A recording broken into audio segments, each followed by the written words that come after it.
안녕하세요, 김원준입니다. 국정원 댓글 수사를 방해하기 위해 가짜 사무실, 가짜 서류를 만들어낸 국정원 사법방해 사건. 이 사건으로 인한 변정호 검사의 죽음에 대해 최근 일부 매체에서 윤석열 지검장의 책임을 거론합니다. 검찰 내부에서 업무 수행 중 발생한 일인데 지나치게 압박해 검사로서 마지막 자존심을 뭉갰다 하는 식입니다. 장례식장의 조문관 문무일 검찰총장에게 한 검사가 너희들이 죽였다고 고함을 질렀다며 검찰 내부 불만을 보도하기도 합니다. 이게 보수 매체의 과정이 아니라면, 그런 분위기가 실제 검찰 내부에 있다면 그런 사람들이야말로 그 죽음의 책임을 나눠 가져야 할 자들입니다. 검찰 자신의 고유 업무인 수사와 재판을 국정원이 방해하라고 검사들에게 시킨 공작 사건입니다. 자존심을 운운할 거면 검사에게 자신의 친정인 검찰을 속이라고 지시한 국정원을 거론해야죠. 국정원이 검찰을 병신으로 본 거 아닙니까? 어떻게 국정원을 규탄하고 국정원의 책임을 반드시 묻겠다고 하지 않고 그런 일이 다시는 없도록 사건의 진상을 철저히 규명하고 책임자를 처벌하겠다는 검찰 자신을 탓하고 앉아 있습니까? 못나고 비겁하게. 검찰은 자존심도 없습니까? 김원준 생각이었습니다.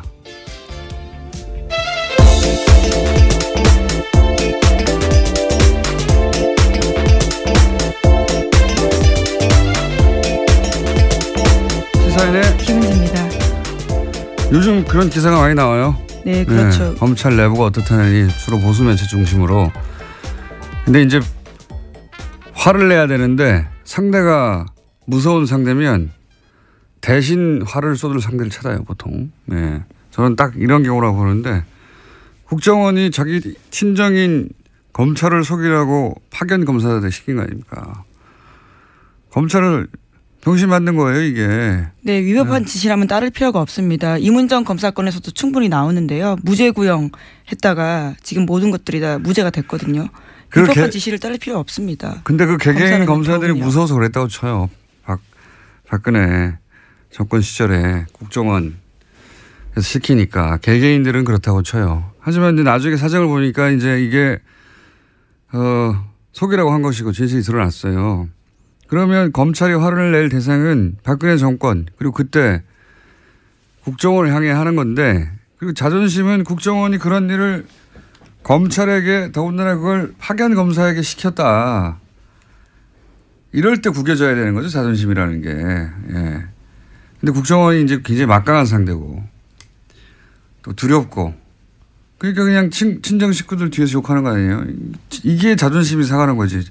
자기들끼리 검찰 순대고 욕하고 막, 그런 검사들이야말로 제가 보기엔 국정원이 검찰을 무시해도 되는구나 하는 시그널을 주는 건 검사예요. 왜냐하면 국정원은 검찰 보고 이런 일을 시켰는데 나중에도 자기들끼리 욕해. 앞으로도 그래도 되겠네? 이런 신호를 주는 거죠. 예. 진짜 자존심 상황은 그런 거죠. 그래서 검사들 분위기가 심상치 않다. 그런 기사는 검사들을 두 번 병신으로 만드는 겁니다, 이게. 그런 기사를 보는 우리 시민들은, 뭐야, 이 바보들은. 예. 자존심도 없이. 그렇게 생각하게 만드는 거예요. 예. 바보 같은 일이라고 봅니다, 저는 정말. 어디다가 화를 내고 그래요? 자기들이 당해놓고, 자기들끼리 욕하고. 바보. 첫 뉴스는 뭡니까? 네, 도널드 트럼프 미국 대통령이 어제 방한 일정 마치고 중국으로 떠났습니다. 그러면서 어제 국회에서 연설을 했는데요. 주로 북한 인권 문제를 거론하면서 북한 체제를 비판했습니다. 32분 연설 중에서 24분을 여기다가 썼는데 중국과 러시아의 대북 압박 동참도 촉구했습니다. 하지만 당초 예상됐던 한미 자유 FTA 개정 필요성 등 통상 관련된 압박성 발언은 거의 나오지 않았습니다. 이건 사전에 맞춘 걸로 보여요. 그러니까 북한에 대해서 이제 뭔가 강한 군사적인 발언을 할까 봐, 예. 우리로서는 계속 걱정을 했지 않습니까? 근데 이제 오기 전까지 굉장히 강하게 트위터에다가 메시지를 썼기 때문에요. 걱정할 수밖에 없는 상황이었습니다. 우리 외교 라인에서 결사적으로 그걸 막고 싶었을 거고, 미국 쪽에서는 어쨌든 한반도 긴장의 현장에 가는 건데 몇 개월 동안 발언했던 그 현장에 가는 건데 뭔가 반드시 또 발언하긴 해야 되고 그래서 그걸 이제 인권으로 포커스를 맞추자고 조율을 한 게 아닌가. 예. 저는 이거는 우리 외교라인을 칭찬해야 한다고 봅니다. 인권을 자기가 먹을 게 관심 있다고 20몇 분 동안 북한 인권에 대해서 발언했겠어요. 예. 뭔가 이제 강한 발언을 하긴 해야 되는데 그게 군사적인 것은 안 된다. 우리 쪽에서 막았고 뭐게 하긴 해야 되겠는 거 아니냐 그랬더니 이제 인권적으로 간 게 아닌가 싶어요. 영문 연설문 읽어봤어요? 아니요. 한국말이 있는데 왜 굳이. 아니 근데 어감이 다르니까. 네. 예. 대통령 연설 정도 되면은 문장이나 뭐 이런 메시지나 수준도 상당히 높고 뭐 예. 명문도 나오기도 하는데 트럼프 연설은 좀 유치합니다. 내용도 그렇고 예를 들은 것도 수준이 낮아. 예를 들면 뭐 한국 건축 기술 뭐 네, 그렇죠. 우러나면서 63 빌딩 우리가 미국 가서 엠파이어 스테이트 빌딩을 보라. 미국의 발전상 막 건축의 위대함 이런 거 그 미국 의회에서 연설했다고 해봐요. 그럼 하지도 않겠지만 예. 아주 많은데 그런 거 하고 무관하게 이제 트럼프는 이번에 한국인들에게 점수를 좀 따고 왔다고 봅니다. 저는. 예. 아베를 무시했던 행동과는 다르게 예. 여기서는 뭐 하여튼 최대한 맞춰주고. 네, 예. 또 특히 군 위안부 할머니를 안아주는 영상이 굉장히 화제가 됐었는데요. 전반적으로 예. 한국 상황에 맞추고 돌발 상황하지 않으려고 그래서 불안했던 시민들의 호감을 전 남겼다. 예. 장사했다 자기도. 네. 사람 근본이야 변하겠습니까만은 우리 외교라인이 트럼프하고 트럼프 이 돌발적인 트럼프 누구 말도 안 듣는 트럼프에 대해서 사전에 여러 가지 프로토콜을 잘 조율했다. 이거 외교라인을 칭찬할 일이라고 봅니다. 저는 돌발 상황이 전혀 없었기 때문에. 반면에 일본은 이제 트럼프 가고 났더니 비판하는 기사가 이제 나오기 시작했어요. 예. 돈만 퍼주고 얻은 게 뭐냐. 특히 그 딸 이방카한테 거의 5천억 정도 되지 않습니까? 예. 네, 아예 그쪽에 투자를 하겠다라고 밝혔었죠. 골프장 이야기도 많이 나와요. 네, 어제 대놓고 자기 골프장 이야기를 했었습니다. 우리나라에서는 네. 네. 일본에서요. 예. 자기 골프장 얘기하는 것도 웃기지 않습니까? 남의 나라에 와가지고 자기 골프장 잘하는 것도. 자기 골프장에서 한국 선수들이 1위를 했다라는 이야기였는데요. 포인트는 한국 선수 1위보다는 자신의 골프장이었던 것 같습니다. 그러니까요. 예. 참 희한한 사람이에요. 예. 어쨌든 자기 골프장 실컷 광고했고, 근데 일본에서 이제 아베하고 어제도 잠깐 소개했지만 일본에서의 아베 행동이나 아베 이번 외교에 대해서 일본 내에서도 이제 미국에서는 벌써 예, 노예적 상황이라고 아주 굴욕적인 표현을 했는데 일본 내에서도 이제 비판이 나오더라고요. 돈 많이 썼다는 거하고 골프 관련해서는 거기서 이제 정상회교 어떤 뭐랄까요 내밀한 뭐 스킨십을 올리는 예. 그런 거 한다고 하지 않았냐. 그랬더니 실제 뭐고 대화록이 없어요. 근데 그 이유를 보도한 매체가 하나 있어요. 그 골프 실력이 떨어져가지고 주로 벙커에 빠져가지고 넘어지는 영상이 또 화제가 됐습니다. 넘어진 것도 넘어진 거지만 원래 코스를 골프는 그 이동을 하는 동안 같이 다니잖아요. 그 사이에 옆에 사람이 없으니까 그때 대화하고 뭐 이런다는 건데 뻥 뚫린 곳에서 도청의 위험도 없는 곳에서. 근데 벙커에 자꾸 빠지고 그러니까 코스를 같이 다니지를 못했대요. 대부분.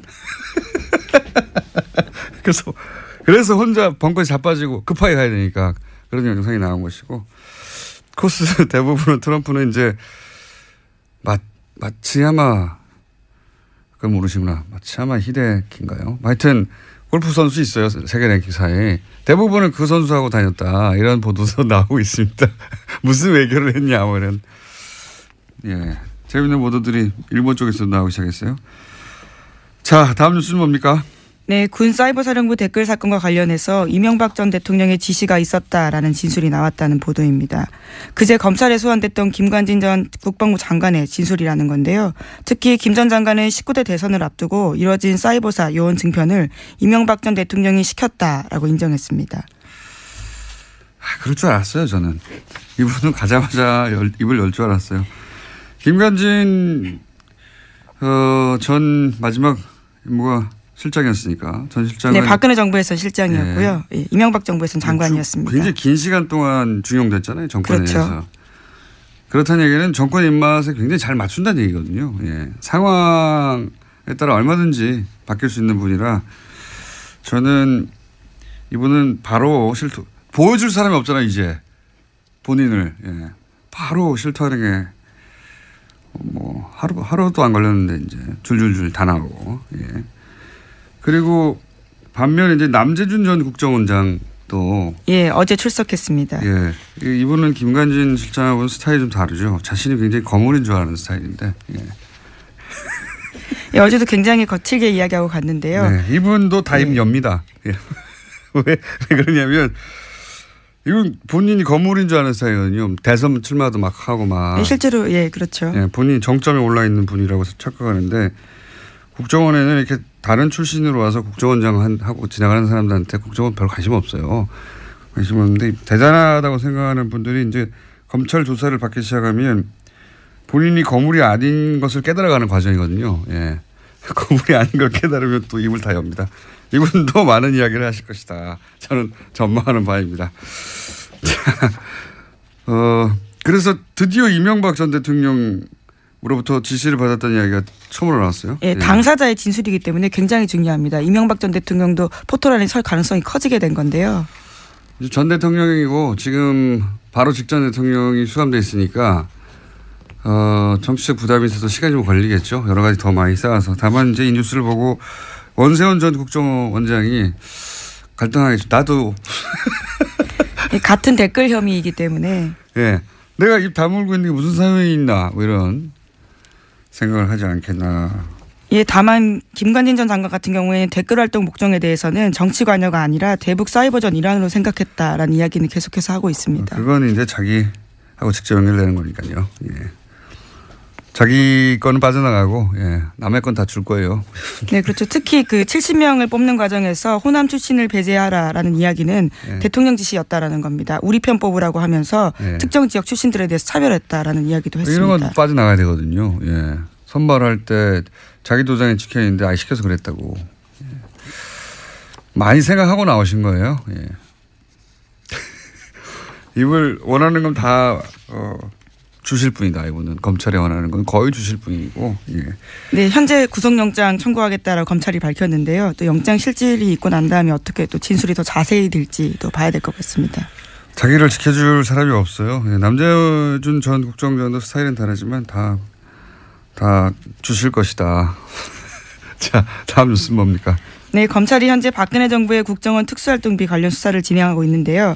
돈의 사용처를 추적 중입니다. 이와 관련해서 그중에 일부가 최순실 씨에게 건너갔을 가능성도 주목하고 있는데요. 관련된 보도를 어제 JTBC가 했습니다. 최순실 씨가 지난해 독일 도피 직전에 머물렀던 서울 강남의 아파트 전세금도 모두 현금으로 냈다라고 하는데요. 1억 5천만 원 보증금에 월세 750만 원이었습니다. 그런데 이때도요, 현금 다발을 냈는데 당시에 최순실 씨 계좌에서 돈이 빠져나간 흔적은 없다라고 합니다. 뭐 그 돈 일부가 최순실 씨에게 갔거나 혹은 그 돈의 관리 자체를 최순실 씨가 했거나 하는 추정이야 뭐 대한민국에 사는 사람들은 다 하는 거 아닙니까? 네, 다 하는데 그중에서 이제 이게 그거겠죠. 9월 달 2억을 갑자기 가져오라고 한 정황이. 네, 2배로 늘렸었습니다. 네, 대체 뭐냐. 아마 이런 아파트 전세금을 갑자기 내고 가려고 하는. 근데 이제 이 거래를 드러나지 않게 하려고 현금으로 한 게 아닐까. 이런 추정을 하게 되는 정황인 거죠. 예. 본인은 뭐 부인할 테니까 이걸 어떻게 입증할지는 뭐 검찰의 몫입니다만 그런 정황이 하나 나왔다. 네, 그렇습니다. 그런 정도 뉴스입니다. 예. 자, 지금 5분이 남았네요. 한 2개. 네. 2개 정도 할 수 있을 것 같습니다. 2개 혹은 3개. 다음 뉴스는 뭡니까? 네, 박근혜 정부 국가정보원에서 46일간 단식한 세월호 유가족 김용호 씨의 동향을 수집하고 또 어버이연합의 세월호 규탄 집회를 했다라는 사실이 공식적으로 밝혀졌습니다. 어제 국정원 적폐청산 TF가 밝힌 내용인데요. 국정원의 세월호 여론조작 및 사찰 의혹 조사를 심사한 결과를 발표했습니다. 이건 뭐 계속 나왔던 뉴스인데 다시 한번 확인되는 거죠. 예. 아주 공식적으로 이제 인정이 된 건데요. 네. 국정원 스스로 그것을 밝힌 겁니다.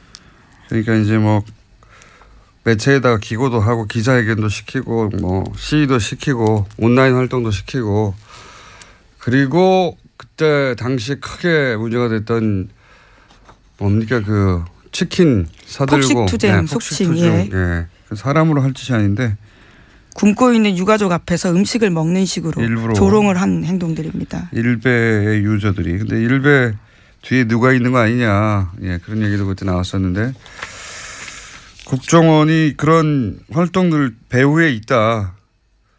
라는 의심에 대해서 일부 정도 밝혀낸 거죠. 예.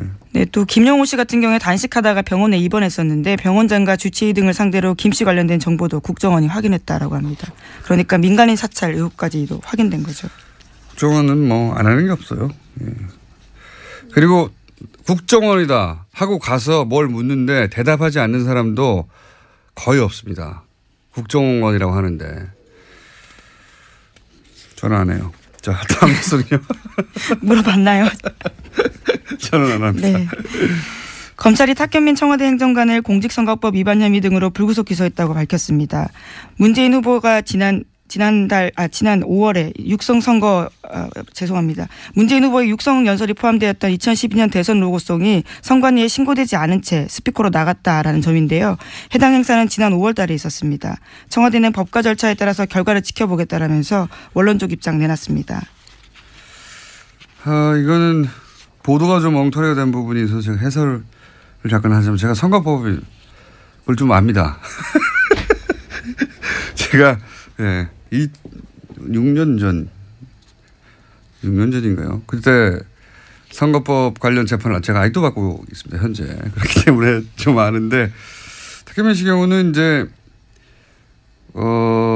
내용이 이거예요. 간단하게 얘기하면. 프리허그 이벤트를 했는데 그때 마지막 퇴장 음악으로 2012년 때 로고송을 틀었다. 퇴장하는 장면에서. 그러니까 그 순간 그거는 프리허그 이벤트가 아니라 선거운동이다. 이런 논리를 적용한 거거든요. 그걸 틀었기 때문에. 그리고 선거운동이면 그때 쓰인 확성장치는 사전 신고를 해서 딱지를 붙여야 돼요. 이걸 어기면 과태료 50만 원. 예. 일단 과태료 50만 원짜리 하나 있고요. 법조인이신데요. 이 사실 건은 굉장히 작은 건 과태료 50만 원인데 그리고 그 무대는 행사를 진행하는 곳에서 설치했거든요. 예. 근데 그 무대를 공짜로 사용했다 이겁니다. 그러니까 선거운동이라고 보는 순간부터 종편에서는 금품을 수수했다 뭐 이런 식으로 보도했는데 이건 일부러 그렇게 보도하는 거예요. 종편은 청와대 엿먹으라고. 근데 실제 내용은 뭐냐면 남이 설치한 무대에 올라갔으면 돈을 내야지. 선거운동이니까. 다 연결된 거예요. 그런데 돈 안 냈으니까 금품을 수수한 것과 마찬가지다. 이런 논리예요. 예. 실제로 금품을 수수했다는 게 아니라. 선거법 자체가 이제 주목구 부분이 많아요. 근데 이제 뭐 그건 제가 따질 일이 아니고 이 경우는 매우 엄격하게 적용했다. 아주. 예. 하고 싶은 말은 많지만. 여튼 나머지는 법정에 다툴 일이고 사건 자체는 그렇습니다. 예. 하나 정도 더 하고 넘어갈까요? 제목 정도? 네, 트럼프 대통령의 대선 당선 1주년을 앞두고 치러진 버지니아 뉴저지 주지사 그리고 뉴욕시장 선거 등에서 참패했습니다. 공화당이 참패한 결과가 나왔습니다. 그렇군요. 예. 이제 이게 내일 중간 선거가 있거든요. 예. 그러면 이제 공화당이 트럼프하고 같이 가는 게 아니냐 여기에 따라서 매우 중요한 지표가 되는 거죠. 안 그래도 공화당 쪽에서 트럼프가 불안하기 때문에 트럼프 간판으로 선거하면 이길 수 있는가. 예, 그런 걱정들을 하고 있는데 지금 이 트럼프가 진 버지니아 뭐 이런 데가 경합 스윙 스테이트라고 경합주. 예, 민주당이 이겼다 공화당이 이겼다 하는 곳인데 여기서 이제 민주당이 크게 이겼다. 예. 네, 그렇죠. 당장 그래서 버지니아주 공화당 하원 의원들 같은 경우에는요. 민주당의 버지니아 압승은 백악관에 대한 거부로 판단된다면서 트럼프 대통령에 대한 공격을 시작했습니다. 거리두기를 해야 되는군요. 예, 이럴 경우에. 그러면 이제 내년에 트럼프의 운명이 이 지방선거와 관련해서 크게 갈릴 수도 있습니다. 어떻게 될지 모릅니다. 예. 네, 물론 트럼프 대통령도 거리두기를 같이 했습니다. 해당 후보의 패배는 자신이 내세운 것을 받아들이지 않았기 때문에 졌다라는 이야기를 트위터에 썼다고 합니다. 원래 트럼프 대통령은 자기가 잘못했다는 트윗을 하는 적이 없어요. 다 지 탓이다. 바로 직전까지는 그 사람만 응원하고 그랬어요. 트윗으로. 네, 그렇죠. 트위터에다가 썼습니다. 버지니아를 완전히 새롭게 뒤바꿀 거다라는 식의 이야기를 썼는데요. 네네. 결과가 나오자 바로 또 거리뒀습니다. 내 말을 안 들어서 이렇게 됐다고. 예. 자, 여기까지 하겠습니다. 시사인의 김은지였습니다. 감사합니다. 몸속에 있는 적폐들을 다 몰아냅니다. 네. 하나도 남김없습니다. 미궁 대장사랑.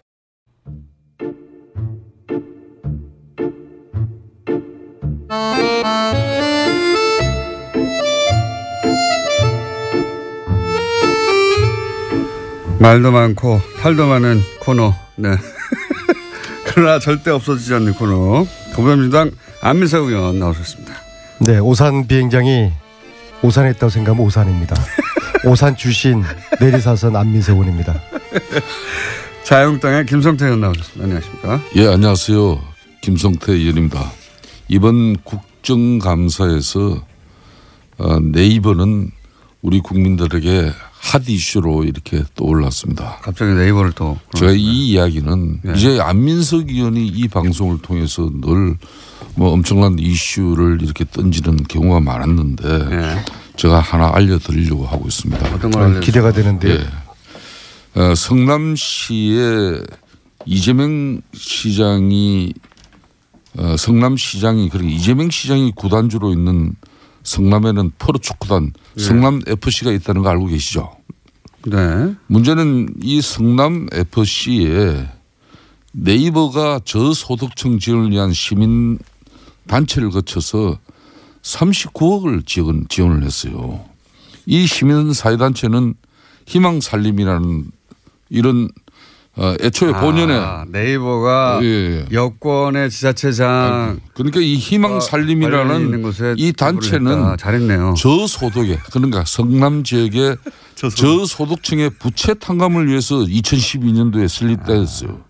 그런데 그러면 이 저소득층의 부채 탕감을 위해서 이렇게 뭐 해외 지원을 받는다든지 그러면 그렇게 용도가 쓰여져야 되는데 네이버로부터 이게 돈을 39억을 받아가지고 40억을 받아가지고 이 본업보다는 이 성남 FC 그러니까 스포츠단 광고비의 대부분 이 기금을 사용을 했어요.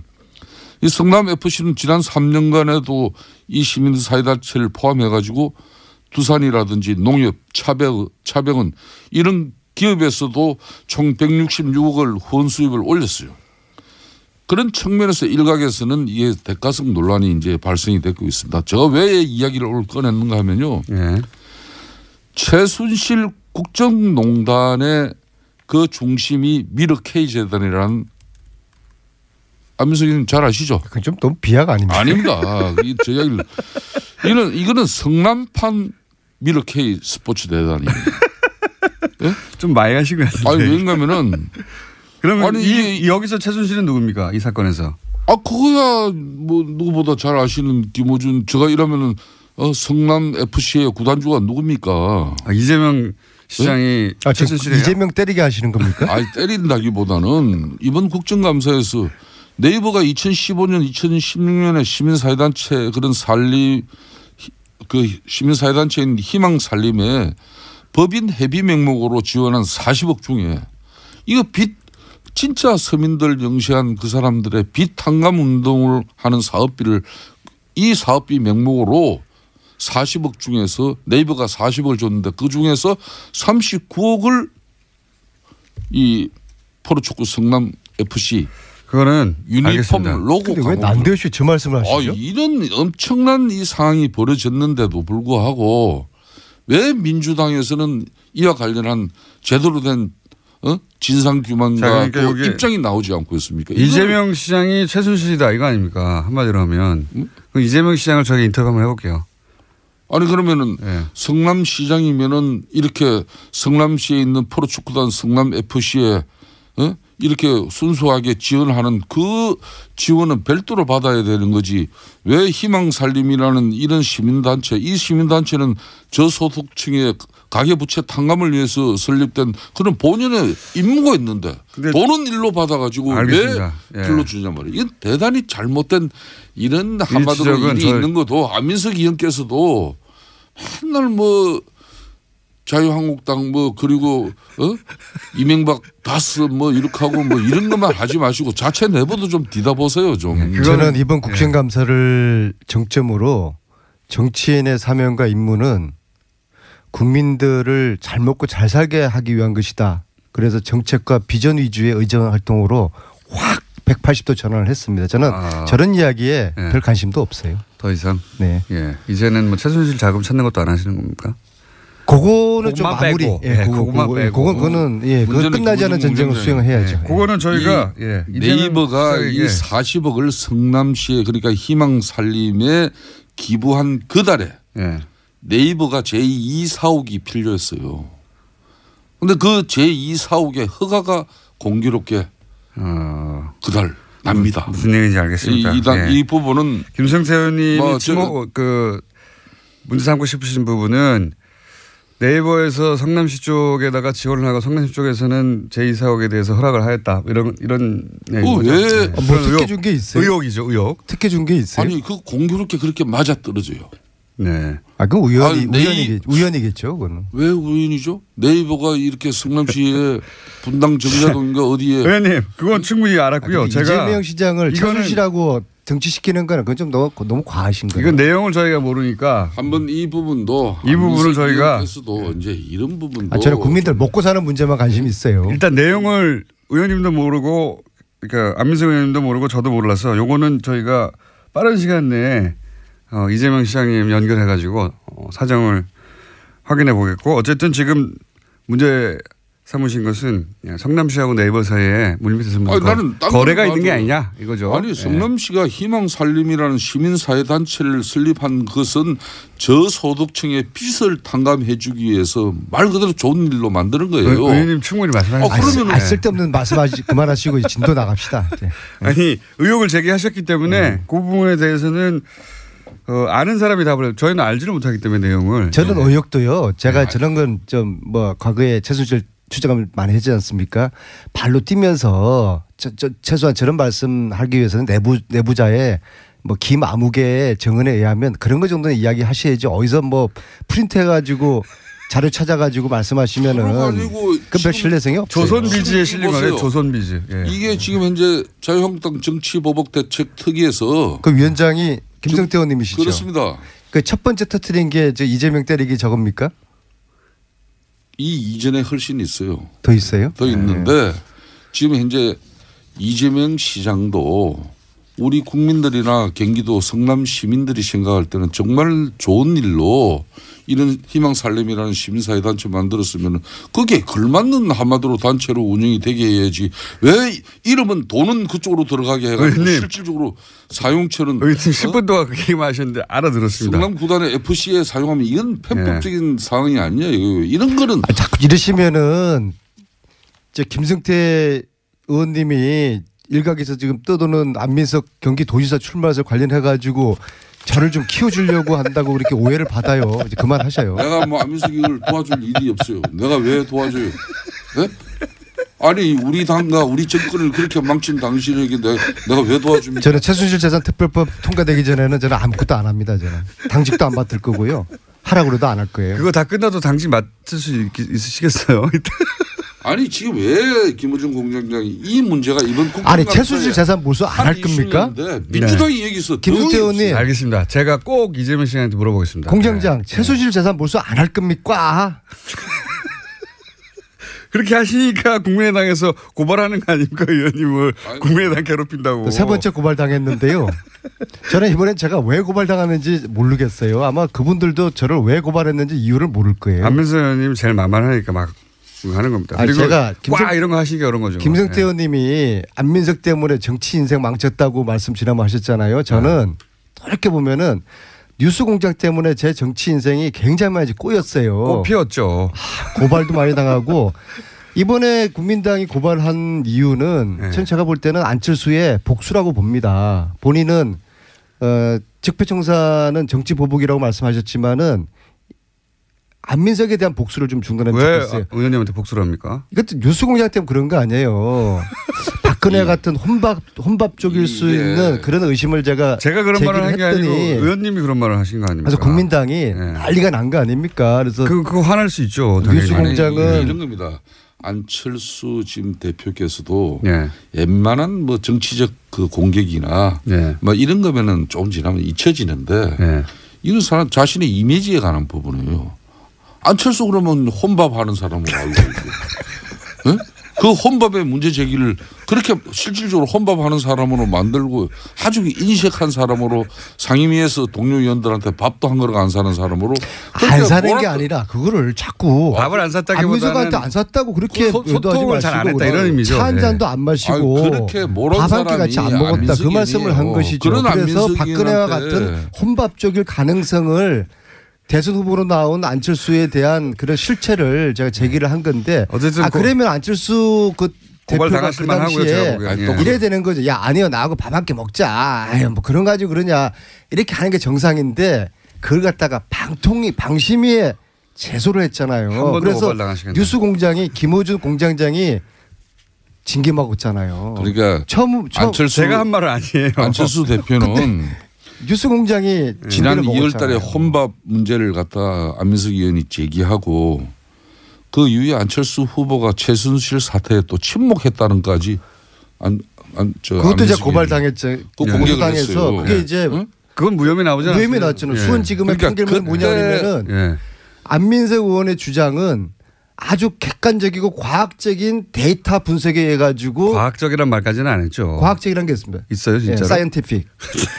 그래서 그게 아니, 이제 안철수 대표한테는 속기록을 검색해보고 한 말이다 이런 말이죠. 예. 그러니까 지금 안민석 그 화가 난 거예요. 그래서 안철수 저한테 의원은 화는 날만 하죠. 예. 무차별 정치 복수를 지금 하는 겁니다. 그러니까 안철수 의원이 지금 어떤 힘들어 죽겠어요. 상황이면요.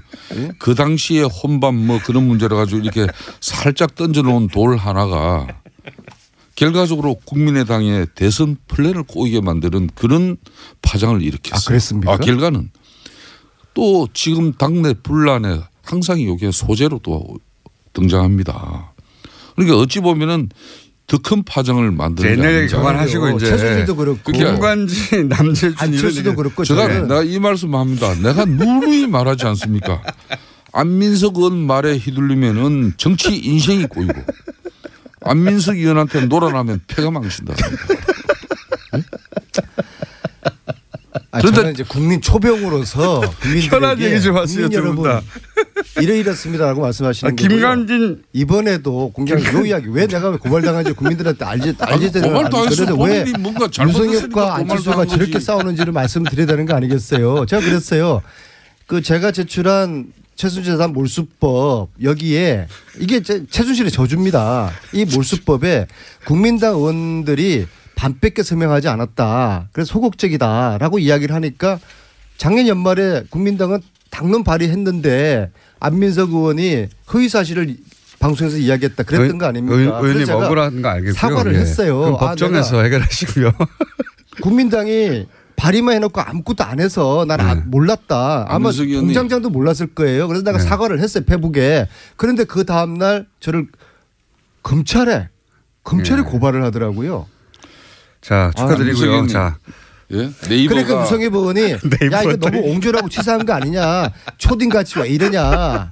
좀 이야기합시다. 그래서 그랬더니 유성엽 안철수하고 지금 전쟁이 벌어지고 있는 겁니다. 말씀하세요. 안민석 의원님. 고발 당해보세요. 왜? 심정이 어떤지.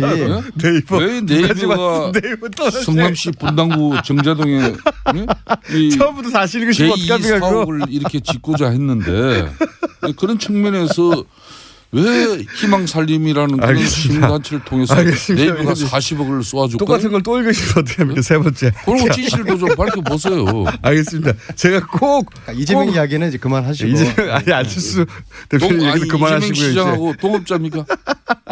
좋아하죠. 이제 그만들 훌륭하죠 하시고요. 이재명 시장. 그럼 자신들이 이런 문제 있는 거는 말 안 하고 제가 물어보고 제가 다음 주에 진도 말씀드릴게요. 진도를 좀 나가주면 예 두 분이 충분히 하셨어요. 자, 안철수 복수 인정하십시오. 그만하시고 이제 김관진 전 국방장관. 예. 일단 그부터 해야 되겠군요. 어쨌든 한미 정상회담이 있었지 않습니까? 한마디씩 총평 좀 해주시면요.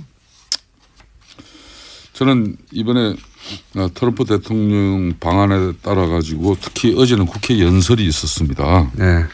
그동안 뭐 트럼프 대통령이 입만 열면은 논란이 되지 않았습니까? 네. 그래서 이번 국회 연설을 앞두고도 상당히 염려를 하는 의원들이 많았어요. 그런데 어제 트럼프 대통령이 취임한 이후에 뭐 지금 현재 자기네들도 그렇고 언론들도 최고의 연설을 하지 않았나 이렇게 평가가 이루어지고 있죠. 우선 메시지 자체가 그 어느 때보다도 정제되면서 힘이 있었습니다. 그러니까 막말이 전혀 여기는 섞이지 않았다는 것이죠. 특히 한국에 대한 애정, 그러니까 한국의 성장 발전, 그리고 심지어 미국을 석권하고 있는 그런 여성 프로 골퍼들에 대한 칭찬에서부터 또 한국 작가들이 연간 4만 권에 이르는 책을 저술을 하고 있다는 그런 측면에 참 그런 이야기를 이렇게 곁들이면서 하는 걸 보고 많이 준비했구나. 반면에 북한에게는 한국이 이렇게 이룩한 기적에 빗대서 강력한 경고를 한 방 날렸습니다. 뭐 그런 측면에서 또 굳건한 한미 동맹을 뭐 재확인할 수 있었던 그런 자리이기 때문에 저는 큰 의미가 있었다고 봅니다. 네. 제가 지난 6월에 공군 1호기 대통령 전용기를 타고 특별 수행원으로 미국 갔을 때만 하더라도 트럼프와 문재인 사이에는 묘한 의구심과 불신이 흘렀어요. 트럼프 쪽에서는 문재인 대통령을 향해서 혹시 공산주의자 아닌가, 커뮤니스트 아닌가라는 의심을 가지고 설마 있었고, 공산주의까지 생각했지만 실제 그렇습니다. 그다음에 신뢰가 없었다 이거죠. 문재인 네. 대통령 쪽에서는 트럼프 너무 통제가 안 되고 이 예측이 불가능하다 그랬는데 몇 달 사이에 이번 특히 방미를 통해서 방문을 통해서 두 정상의 이 신뢰가 굉장히 많이 돈독해졌다는 걸 느낄 수 있었고요. 만찬에는 초대 못 받으셨죠? 자, 두 번째요. 이번 만찬은 이번 이 방문은 한미 동맹 관계를 확실하게 보여주었다. 알겠습니다. 그래서 네. 코리아 패싱 이런 이야기가 이제 사라졌다. 네. 그래서 앞으로 우리 그 국회에서도 여야가 이제 정쟁 그만하고 초당적으로 이런 안보 문제 미국 가가지고 전술핵 배치해달라고 비굴하게 그런 사정하면 안 되죠. 안보 문제만큼은 한 목소리가 여야가 내야 되지 않겠습니까? 말씀은 왜 야당이 그러면서 좀 네? 분발하시고 좀 잘 하셔요. 안민석 의원님 네. 참 여기서는 말이야 안보 문제만큼은 그렇게 초당적으로 하면서 협력하자고요. 제1당의 당대표의 방미 활동에 대해서 비열하게 이렇게 표현을 한다는 게 어떻게 그러니까 이 교통방송이 맨날 방송윤리심의위원회에서 제소가 당하는 거예요. 언제까지 안민석 의원은 맨날 고발이나 당하고 본인만 고발 당하면 되는데 이 방송까지도 고발이 당한단 말입니다. 그런 거 언제까지 그럴 거예요? 김성태 의원님은 다 좋은데 한 가지 도드라진 아주 단점 하나가 있어요. 이거 꼭 고쳐야 됩니다. 저만 보면은 목소리가 이렇게 높아집니까? 아니 나는 목소리도 높아질 일도 없고 앞으로 이제 그러면 굳건한 한미 동맹은 민주당이 목소리 높였어요. 저희들은 목소리 죽일게요. 미국에 갈 일도 없지 그러면은 그렇게 하시겠습니까? 네. 예? 네. 초당적으로 협력하죠. 예. 김성태 안민서부터 안보 문제만큼은 그렇죠. 서로 협력하죠. 사드 유지하고 네. 예? 지금 두 분이 당을 사드하고는 전혀 또 네. 별개 말씀인데 왜 사드 또 사드 이야기를 유지하면서 꺼내십니까? 북한의 핵미사일 제거하기까지는 사드가 강력하게 필요 북한 없는 제재 대한민국을 압박해야죠. 사드가 필요 없는 한반도를 만들어야죠. 네. 이제부터 우리가 중국 러시아하고의 관계도 잘 만들어 가고 두 분이 초당적 협력을 거론할 한반도의 만큼 긴장을 당을 대표하지는 않는데요. 하시는 건 아니잖아요. 그렇죠. 북한의 핵미사일을 제거하고 한반도가 평화롭게 왕래될 수 있는 그런 국가 체제를 서로 갑시다. 그런데 지금 민주당 입장에서는 지금 북한의 핵미사일이 당장 위협이 되니까 그냥 평화라는 그 단어 앞에 핵과 미사일을 덮어버리면은 그게 어떻게 평화고 안보입니까? 이걸 지적하는 거예요. 이런 논의는 국내에서 하고 미국 가가지고 엉뚱하게 사고 치고 돌아오고 그러지는 마시고요. 뭐 의견은 다를 수가 있잖아요. 국내에서 이야기하고 그다음에 좋은 의견 도출해가지고 이 안보 외교만큼은 우리 초당적으로 협력하자고요. 그러니까 지금 그리고 한반도 전쟁을 원하는 건 않잖아요. 지금도 안민석 의원님 북한의 핵 잠수함이 그리고 핵 항공모함이 3척이 나와서 북한의 핵과 미사일을 제거하고 제재하는 압박의 수단으로 지금 동원되고 있습니다.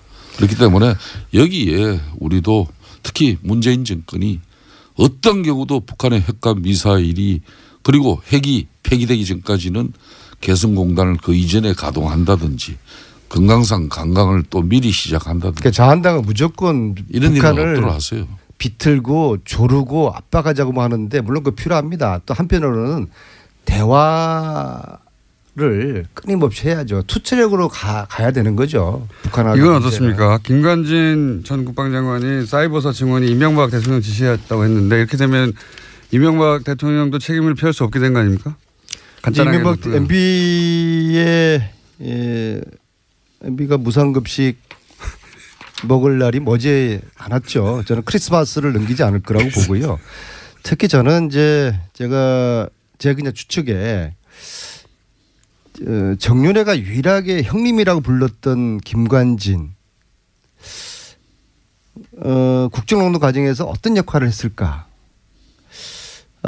끊임없이 제기되는 뿐만 아니라 박근혜 정부 정권에서도 역할을 했을 것이다. 최순실이가 어떤 무기와의 무기 거래 이런 이야기들이 저는 김관진의 커넥션 이 부분을 검찰이 이 부분을 최순실 김관진 무기 거래 이 부분을 검찰이 저는 김관진을 구속시켜야 된다 봅니다. 그 안민석 의원님 영장은 청구됐습니다 이미. 제가 이참에 한 말씀 드리겠습니다. 그런데 판사들을 믿을 수 없다기는 좀 그렇지만요. 고발당하신 입장에서 그런 말 하시면 안 되고요. 아니, 그리고 말이에요. 법정에 쓰실 텐데. 지난번에 이영훈 부장판사 있지 않습니까? 이재용의 그 주심 판사를 맡아서 그것도 역시 제가 뉴스공장에서 그 사실을 이영훈 판사의 장인이 최순실의 후견인이다. 그래서 하루 만에 판사가 바뀌지 않습니까? 그런데 그 판사가 지금 누구를 지금 안민석 의원님 주심 판사입니까? 누구의 주심 판사냐면요. 우병우입니다. 우병우. 저는 이게 이해할 수가 없어요. 한 말씀 드리겠습니다. 조금 전에 이제 전직 대통령 이명박 대통령을 이제 국가가 주는 밥을 드실 때 다 됐다 이제 이런 이야기를 하셨는데 제가 그냥 무상급식이라고 표현했습니다. 저는 그래요. 차라리 그러면은 이명박 전 대통령에 대해서 이 댓글과 관련해 가지고 정확하게 이 정권이 당신을 갖다 구속시키겠다. 만천하에 선언하세요. 제가 왜 그런가 하면은 어제도 정말 저희들이 볼 때는 억울하고 정말 가슴 아픈 그 죽음이 어제 발인이 이루어졌어요. 그러니까 변창훈 검사입니다. 또 지난 30일에는 정모 변호사로만 알려진 국정원의 변호사. 오직하면 우리 사회가 그분의 조남자도 이렇게 알 수 없는 그런 정모 변호사의 그 안타깝고 억울한 죽음. 제가 파악을 했어요. 그분의 성함이 망인의 성함이 정치호입니다. 정치호 변호사의 그 또 안타까운 죽음에 대해서 그 죽음이 왜 이루어졌겠습니까? 아니 고인들의 죽음은 안타깝지만요. 국정원 댓글 수사로 인해서 국정원 원장을 구속시켰으면 국정원 원장이 그걸 책임지는 것이지 또 더 나아가서 MB에 대해서 그 최종 종착역이 목적은 무상급식을 무료로 드리는 그 이유라면은 그렇게 바로 가서 왜 주변에 이 참 힘없고 이 정말 시켜서 할 수밖에 없었던 그 상황의 공직자들을 죽음으로 내보는 국정농단에 부역했던 살인정치, 보복정치 국정농단에 부역했던 검사나 변호사 관련자들은 자살할 게 아니라 자백을 해야 되는 것이죠. 이 변창훈 검사 사망 사건은 문재인 독재가 홍위병을 앞세운 대통령 정치와 이 친문 독재를 넘어서 살인 독재로까지 치닫고 있는 이런 엄청난 사건이에요. 그렇기 때문에 저는 지금 이 순간부터 6개월 동안 이 정치 보복, 예? 오로지 보복을 위한 정권으로 이렇게 국민들이 각인할 정도의 아니 국민들이 국정운영은 예? 국민들의 70, 80%라고 원하는 적폐청산 했다고 해서 독재라고 이게 독재입니까? 아니 적폐청산이라는 국민들이 원하는 걸 하면 독재. 아 좋아요. 적폐청산이라는 이름만 그렇게 내걸고 그 내용은 사실상 보복이고 또 정치 사찰이고 그러면 안 되잖아요. 저도 MB의 구속을 원하시는 거예요? 저는 그 상태 안면서 구속을 원하면 차라리 MB로 가라 이거예요. 아직도 제목이 정해지지 않은 코너입니다. 네. 노회찬 대표 코너도 한 달 걸렸습니다. 제목 정해지는데. 박지원 전 국민의당 대표 나오셨습니다. 안녕하십니까. 안녕 못합니다. 네. 적대적 방송에. 적대적 방송에 나오고 당을 부숴버리는 방송에 출연을 자제하라고 하는데 오늘 제발 우리가 우호적 방송을 하고 네, 알겠습니다. 재건하는 그런 TBS 김어준 공장장이 되기를 바랍니다. 하지만 안 그러면 오늘이 마지막입니다. 그렇게 될 것 같지는 않고요. 마지막에. 약간 떨었군요. 네, 떨었습니다. 자, 근데 대표님이 직접 그런 얘기 하셨잖아요. 바른정당 통합 얘기하는 건 안철수 대표가 저희가 있는 거라고. 제가 한 말이 아닙니다. 저는 제가 한 말도 잊어먹는 경우가 많아요. 불리하면 잊어먹는데 사실 그렇잖아요. 네. 어제도 제가 그 유남석 헌법재판관 청문회 하면서 얘기를 했는데 아니 제 눈에는 6개월 전부터 바른정당은 11월에 깨진다. 네. 실체가 없는 거다고 어떻게 통합연합연대하냐. 오래전부터 얘기하셨죠. 네. 네. 그런데 어제 하고 이제 나머지 11명. 대여섯 분 가요 또. 그렇게 보십니까? 1차 탈당했을 것이다. 그런데 역시 홍준표야. 홍준표 대표가 어제 문을 닫았다. 그 이상 받지 않겠다. 예. 이것은요. 예. 무슨 의미인지 아세요? 당분간은 이대로 가다가 나중에 또 온다는 거 아닙니까? 그러니까 공장장밖에 못하는 거예요. 최소한 저처럼 예. 대표이사를 하려면은 예. 수를 봐야 돼요. 그게 무슨 수입니까? 더 이상 오면은 예. 김무성 대표의 힘이 너무 커지는 거예요. 아하. 그러면 안 되겠다. 그러니까 김무성이 지금 김무성파가 전에 많이 가 있잖아요. 그렇죠. 이미 가 있죠. 그리고 13명. 자기는 서청원 대표 등 대법원 문제가 있으니까 예. 더 힘을 잡아야 되는데 김무성 힘이 너무 커지면은 자기가 죽을 수 있다. 무서운 친구예요. 그러나 그러한 계산은 통하지 않습니다. 어차피 대여섯 명 더 가고 제 말대로 제가 점쟁이 아니에요. 제 말대로 틀릴 때도 있습니다. 중요한 거. 점쟁이가 100% 다 맞춰요? 요거는 분명하다. 예, 보시기에. 저는 앞으로도 5, 6명 더 가서 예. 김무성 전 대표가 당을 장악하게 될 것이다. 그것은 모르죠. 그런 시도가 있을 것이다. 아니, 최소한. 그러한 것을 흐름이 있을 거고 또 그런 계산을 김무성도 할 거고 홍준표 대표는 그런 방어 본능이 작동되고 있다. 저는 그렇게 봅니다. 저도 그렇게 생각합니다. 사실은. 남이 얘기하면 그렇게 생각한다고. 아무것도 모르면서. 아무것도 모르겠어. 그러니까 적대적인 맨날 안철수 대표나까지 말이지 무슨. 주적은 어디예요? 네. 제가 아까 방송 들어가기 전에 모르신 것도 좀 알려드렸잖아요. 네, 그것은 몰랐는데 때때로 도움이 돼요. 때때로 도움이 돼요. 자, 서로 또 때때로 도움이 되는 적대적 관계. 근데 저희가 있다고 하신 건 뭡니까? 저희라기 나쁜 의미라기보다 하여튼 의도가 있다. 예. 그 정도 생각하세요. 제가 얘기해 볼까요? 아니 제가 생각하고 말하고 싶은 것을 다 말하면 공장장 하지 대표이사 하겠냐고요. 이거 아닙니까 이거? 새로운 3당 합당을 꾸리는 게 아니겠습니까? 안철수 대표가. 글쎄요. 전 모르겠어요. 예. 예를 들어 이제 그런 얘기들을 많이 하더라고요. 바른정당에 이제 잔류한 분들도 이렇게 흡수하고 또 자유한국당에 또 성향이 좀 유사한 분들을 합쳐가지고 그렇죠. 그래서 지금 호남의 베이스인 국민의당으로는 차기 대권 안 된다. 좀 더 큰 그림을 그리자 이런 구상 아닐까요? 그런 구상은 할 수 있겠죠. 예. 그리고 그 구상을 저희라고 표현하신 거죠? 호남만 가지고도 예. 안 되지만은 호남을 빼고도 안 되니까 예. 외연 확대를 하는 것은 바람직해요. 예. 그렇지만 저하고 김무성 대표하고 굉장히 가깝습니다. 예. 그렇기 때문에 정치적 협력은 할 수 있지만은 정체성이 너무 다르기 때문에 당을 함께 할 수는 없어요. 예. 그러한 것을 우리 국민의당 의원들이 잘 생각하고 제 생각에 옳다 하는 사람들이 일로 확산 일론입니다. 국민의당 내에서요. 네. 예. 그건 아니지 않느냐. 당의 정체성을 그렇죠. 버리고 네. 어떻게 확산하느냐. 그렇죠. 그럼 다른 당이 되는 것이다. 근데 이제 다른 당이 된다니. 그 정체성이 거기다 슬쩍 넣어서 예.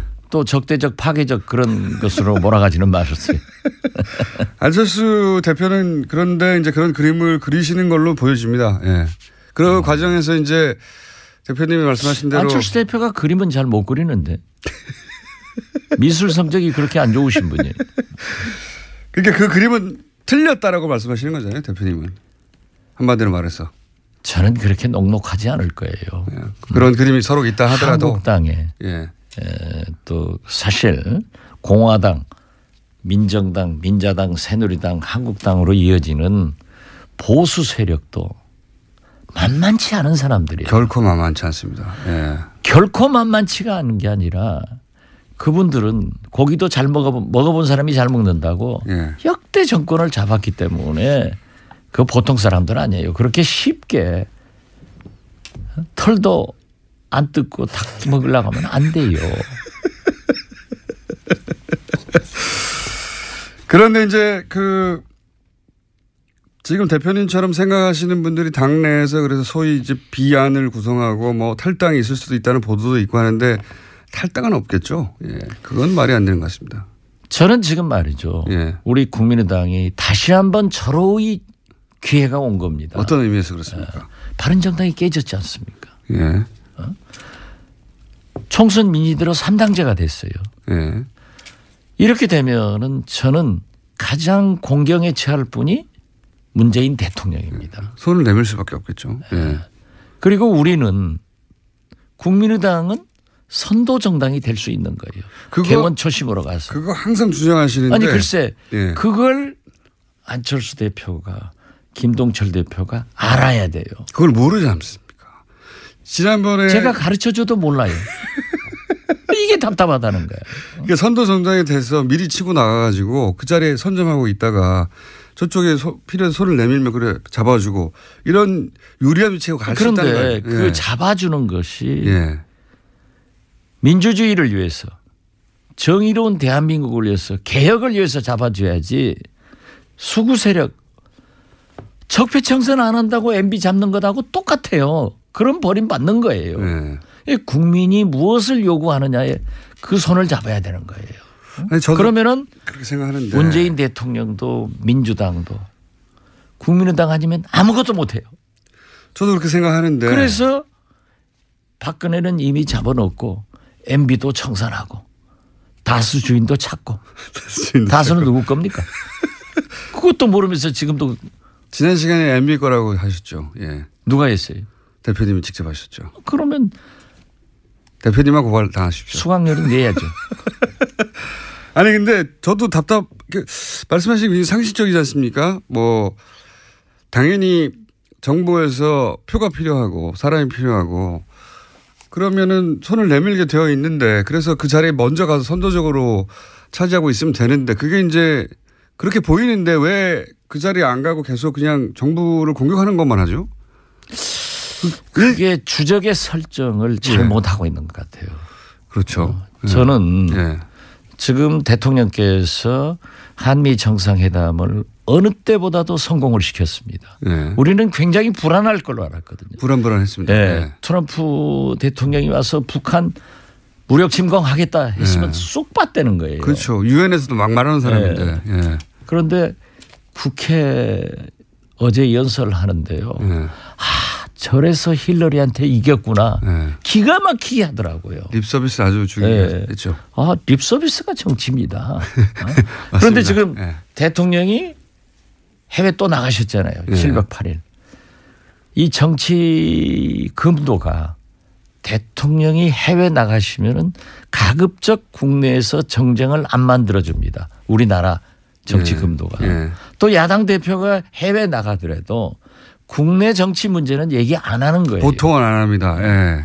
그런데 안철수 대표는 독일 통일 문제, 이스라엘 안보 문제, 4차 산업혁명의 흐름을 보러 가겠다 해놓고 가서 우리 당내 문제만 얘기하니까 저 양반이 독일에 있는지 이스라엘에 있는지 여의도에 있는지 몰랐단 말이에요. 척부청산이 복수라는 원징도 사용. 그래서 나는 추적을 잘못 설정하고 있다. 근데 그 이유가 뭘까요? 왜 그렇게 대부분의 국민들이 알고 있는 사안을 당 대표가 되신 분이 그걸 뭘까요? 여기서 얘기하면은 또 적대적 방송에 당을 부숴버리려고 한다. 그거 참. 그 이유가 답변할 수도 뭘까요? 없고. 이유가 왜 그걸 추적? 내가 얘기하면 안 된다니까요. 그러면 대표님 말고 얘기할 사람이 세상에 아무도 없지 않습니까? 저희 없어도 이 흐름이 중요하니까. 흐름이요? 어떤 흐름입니까? 몰라요. 이유는 아시는 거죠? 아시는데 말하기 곤란하시는 거죠? 말하면 분란으로 되니까. 분란은 이미 일어났지 않습니까? 아직은 그렇지 않아요. 그래서 거듭 말씀드리지만은 우리 당이 개원 초심 그대로 가서 국민 속으로 들어가서 국민과 함께 정치를 국회를 이끌고 가자. 그 리더십이 안철수한테 다시 나와야 된다. 저는 이걸 말씀드리는 거예요. 1번. 뭉치면 살고 해치면 죽는다. 1번. 위대한 이승만 대통령의 말씀을 지켜야 돼요. 1번 문재인 대통령이 미워서 2번 보수의 손을 내밀어서 보수를 좀 끌어안으려고 그래야 신상 3당 합당 구상이 가능해지니까 1번 2번 다 합쳐서 3번 뭡니까? 그렇게 공장장처럼 심플하게 생각하는 사람들은 제4차 산업혁명 시대를 못 살아요. 4번 뭡니까? 4번. 그건 딱 입력된 인공지능. 저는 단순하고 그럼 대표님 예. 인공지능은요 입력된 대로 하는 거예요. 힌트 주십시오. 힌트. 그렇지만 우리처럼 이렇게 다양한 예. 굉장히 철학적인 이런 사람들은 복합적으로 생각하기 때문에 때로는 말하지 않는 것이 좋아요. 혹시 이런 거 있는 건 아닙니까? 혹시 국민의당은 이제 호남을 베이스로 한 정당인데 그것이 본인의 발목을 잡는다고 생각해서 좀 탈호남하려고 하는 의도도 그 안에 좀 있는 거 아닙니까? 그것은 수정된 것 같아요. 수정됐습니까? 네, 처음에 당대표 나오려고 할 때 네. 저하고 많은 얘기를 했는데 최소한 그때는 보수 중도 햇볕 정책 탈호남하고 바른정당과 통합 이런 얘기를 했는데 제가 절대 안 된다는 것을 얘기해서 전당대회 때는 거듭 말씀드리지만 국민의당은 DJ다 이렇게까지 했는데 요즘 또 바뀌고 있으니까 그걸 우리가 당대표니까 제가 잘 모시면서 고쳐야죠. 왜 웃어요? 당대표로서 리더십이 상실됐다고 이상돈 의원은 얘기하는데 이미 당내에서는 말을 듣는 사람이 없다고. 뭐 다양한 의견이 있는 게 당입니다. 네. 두 가지 의견밖에 없는 거 아닙니까? 한 사람은 따르거나 안 따르거나. 그런 것은 아니고 저도 자연스럽게 얘기하잖아요. 안 따르시는 걸로 자연스럽게 얘기하시고 있는데. 따르는 것도 있고 안 따르는 것도 있지. 그럼 제가 따라다니면 요즘 부모 형제도 안 따라요.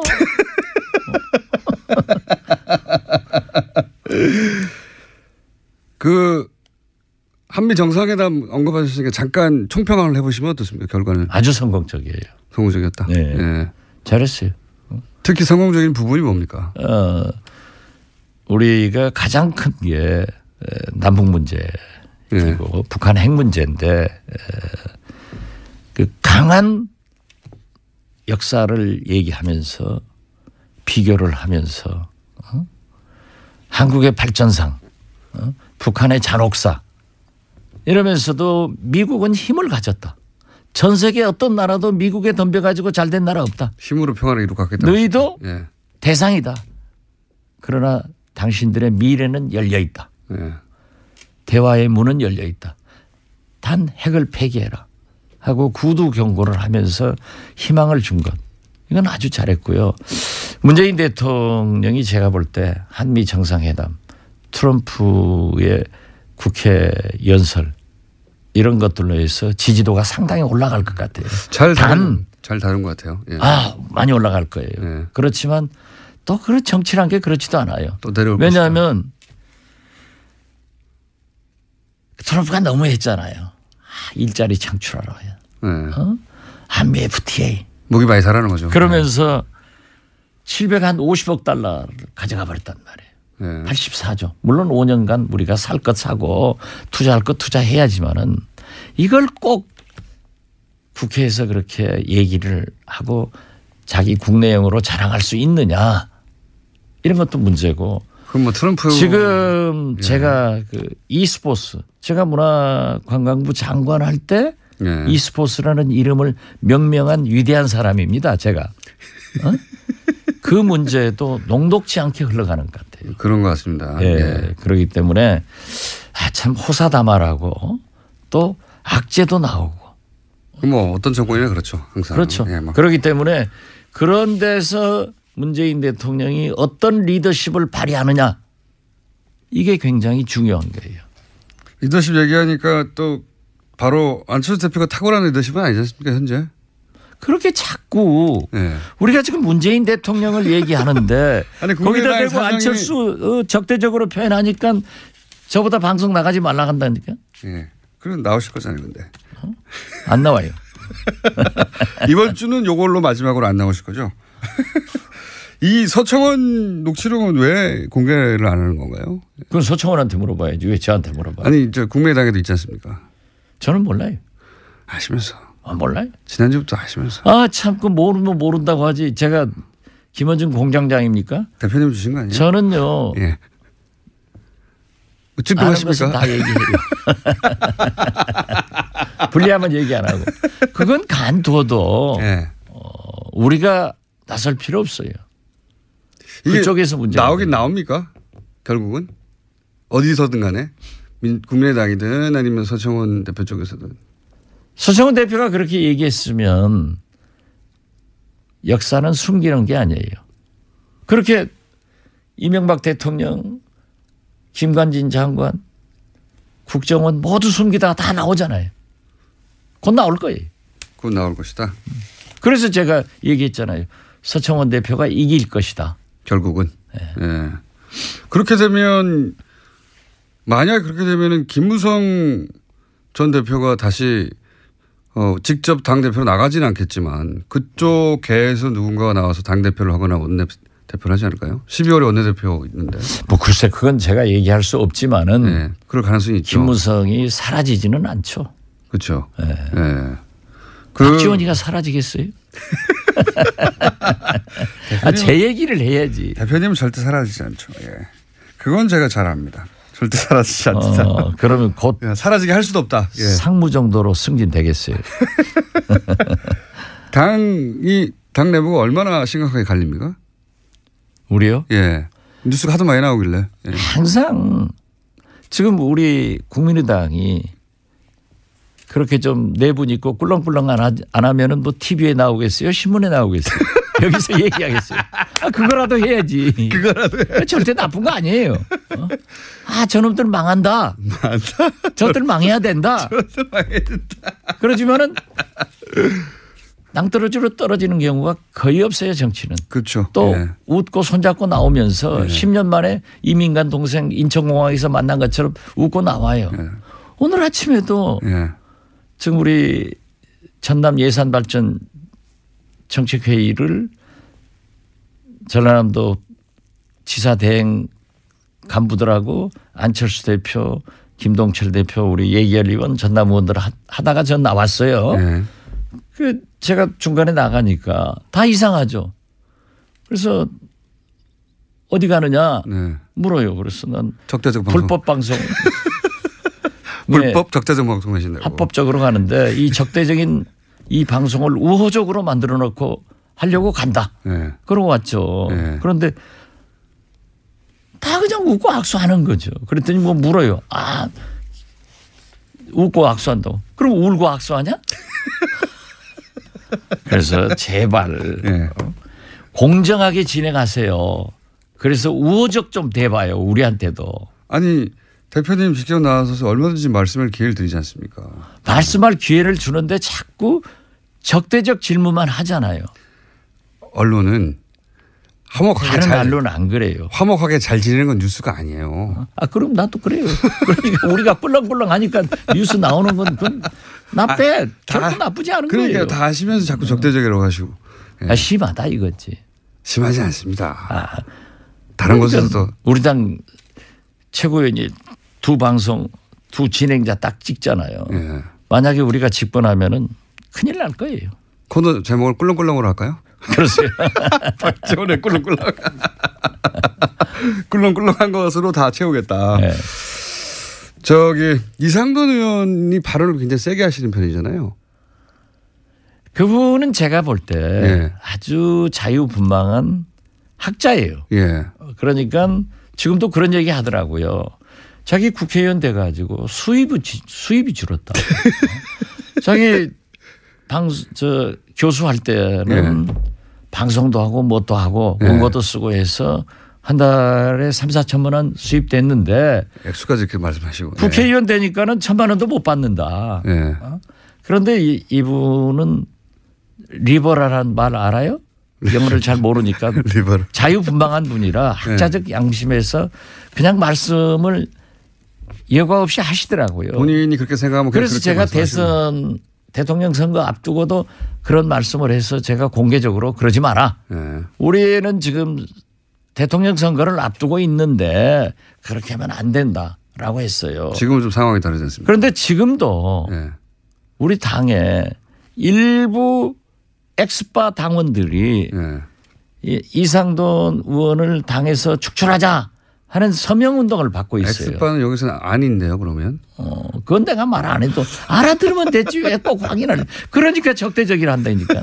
그냥 뭐 가만히 엑스파 하면은 우호적이 되는 거예요. 대표님이 그런데 직접 내가 거론하신 겁니다. 의총에서 이런 거 하지 마라. 예. 어떻게 의원이 발언을 했는데 밖에서 대출 서명 운동을 받냐. 그런 거예요. 그런데 그분의 말을 제가 동의하는 것은 아니지만은 새겨들을 필요는 있다. 그렇게 봅니다. 제가 궁금한 것은 그 이상돈 의원님을 거론한 것은 이분이 이제 발언을 좀 세게 하는 편이긴 한데 그런 정서가 당내에 어느 정도냐 하는 게 궁금해서 제가. 문제의식이 있지 않습니까? 이상돈 의원님의 문제의식. 그런 정서가 절반 정도는 있어서 당이 지금 반반처럼 보이는 겁니까? 거기까지는 답변 못 하겠는데요. 꽤 많군요. 그것도 모르고. 꽤 많다. 스스로 결론 내지 마세요. 정말 아닐 때는 바로 아니라고 하시니까요. 답을 못 하실 때는 대부분 이제 그럼 그렇게 알아들으면 될 거 아니에요. 알아듣는 걸 굳이 말해야지 또. 지금 예. 이 교통방송 듣고 있는 청취자들의 지적 수준이 예. 김어준 공장장보다 훨씬 높아요. 제가 이 코너를 유지하기 위해서 대표님한테 항상 반수 접어주고 갑니다. 계속 당하는 역할로. 상관없습니다. 말만 많이 하시면. 아니, 그럼 실제로 붙어요. 바른정당에서 더 탈당한다고 말씀하셨잖아요. 저는 그렇게 봅니다. 타이밍을 언제로 보십니까? 아마 전당대 후에 전당대 후에. 그리고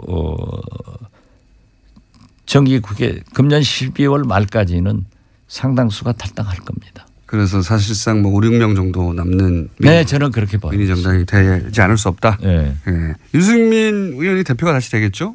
뭐 당연히 되겠죠. 그렇죠. 예. 국민의당은 그 분당이나 탈당 없이 그냥 가겠죠 한동안, 그죠? 그건 모르겠어요. 그건 모르겠어요.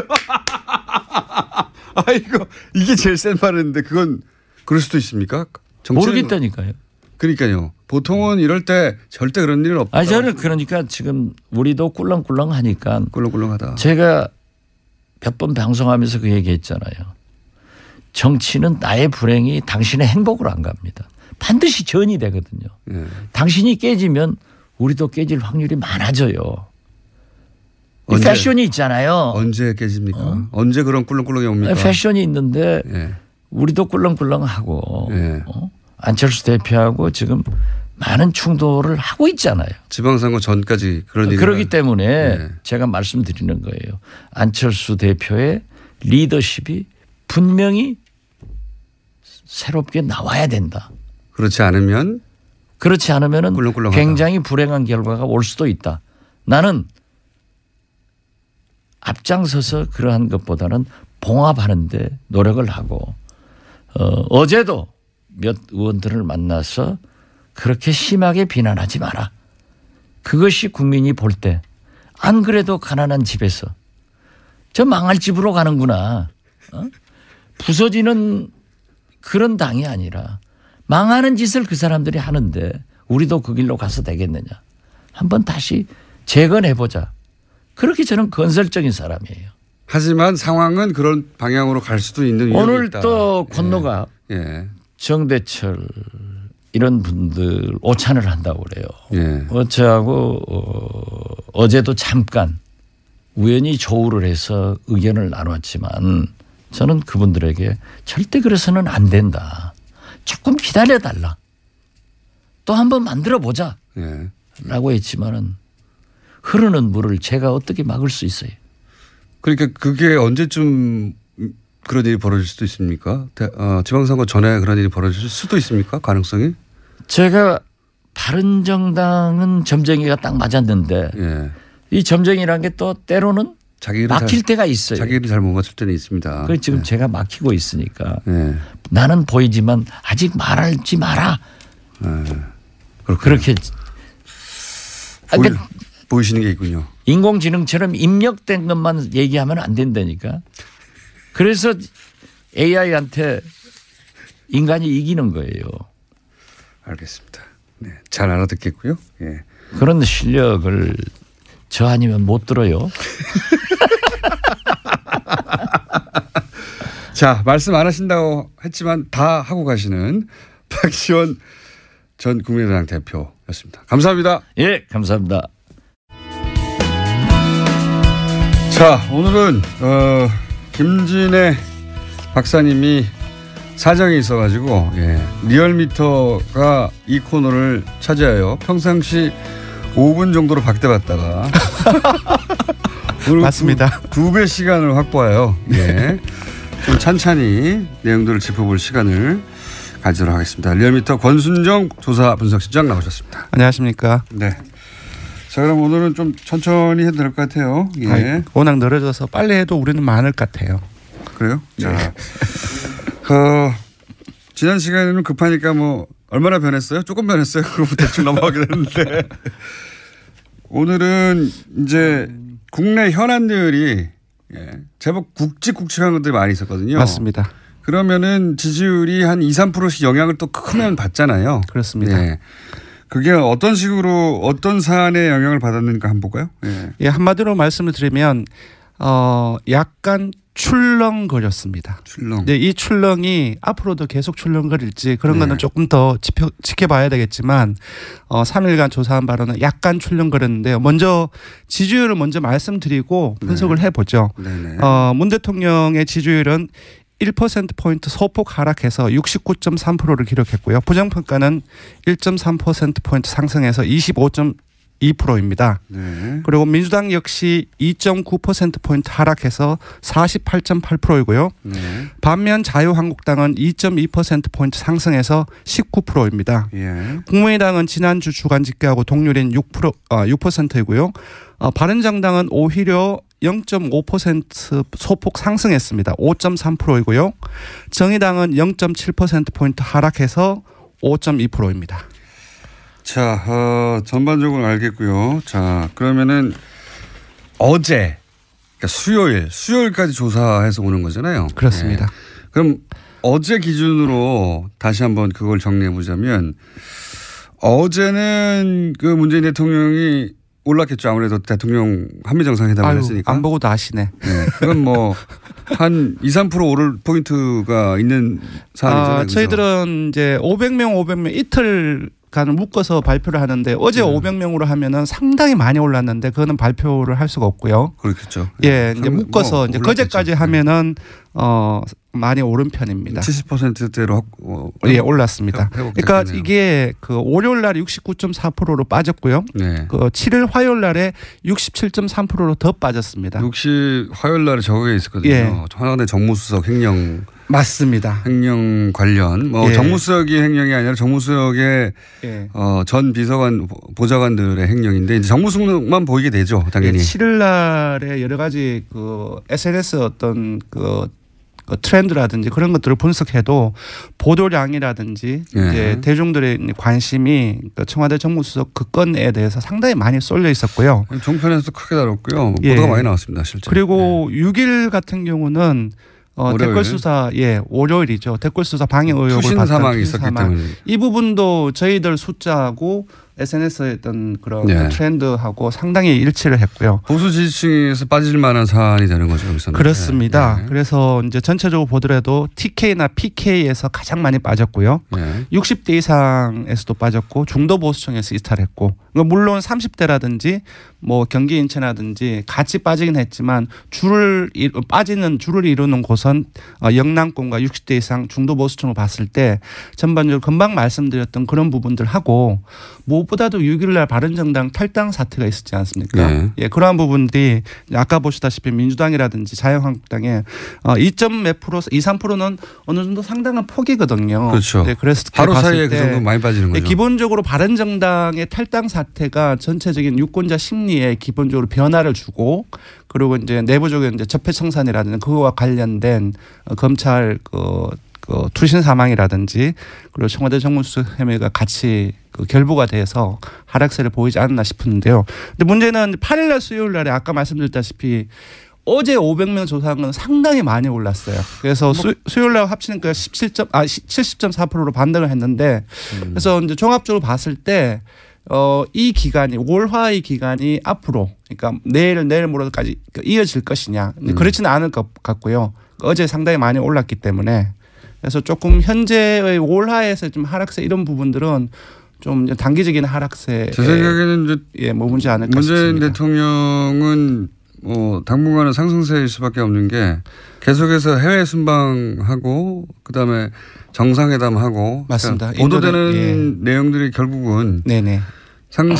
과거에도 그랬거든요. 그렇습니다. 해외 순방하면 무조건 오릅니다. 일단 대통령의 어떤 그 상승 요인은 기본적으로 그 해외 외교, 정상 외교가 기본적인 상승 요인이기 때문에 뭐 인도네시아, 베트남, 필리핀까지 아세안 그리고 나서 APEC까지 중국하고 시진핑과의 정상회담까지 있기 때문에 그게 클 것 같습니다. 왜냐하면 지난주에 상당폭으로 올랐을 때 가장 큰 것이 외교 성과 기대감 상승이라고 저희들이 분석했는데 그것의 핵심은 바로 한중 관계 회복에 대한 기대감이었거든요. 사드 보복이 이제 사실상 끝났다라는 도장을 그날 찍을 테니까 아마 그때 이제 또 상승이 좀 있겠죠. 네네. 근데 제가 보기엔 여전히 그냥 조금 왔다 갔다 하는 거예요. 그렇습니다.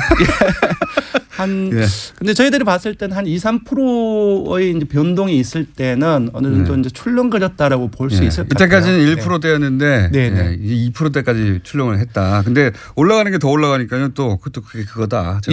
그렇습니다. 수요일 날 어제 반등한 걸로 봤을 때는 월화의 하락세가 단기적인 하락세에 그치지 않을까 그렇게 전망을 해봅니다. 정당 지지율에서 제가 보기엔 국민의당은 어제는 하락 요인이 있고 그죠? 네. 잡음들이 많이 나왔으니까. 네. 그렇습니다. 자유한국당은 당분간 지속 상승세 유지할 가능성이 높고요, 그죠? 네, 앞으로 이제 이후에 이제 현안 조사도 같이 얘기를 할 텐데요.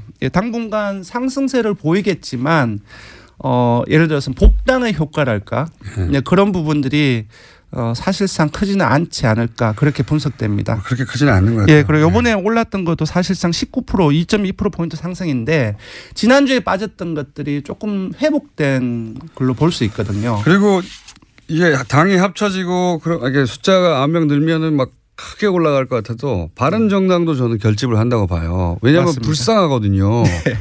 그게 예전에 유승민 후보가 대선 직전에 갑자기 치고 올라간 그런 유사한 효과를 좀 줍니다. 물론 그걸 이어갈 수 있을지는 모르겠는데. 예, 벌써 뭐 탈당 관련 주요 보도에 달린 댓글들을 보면 제가 보기에는 청정철로 보이는 댓글에서 힘내라. 네.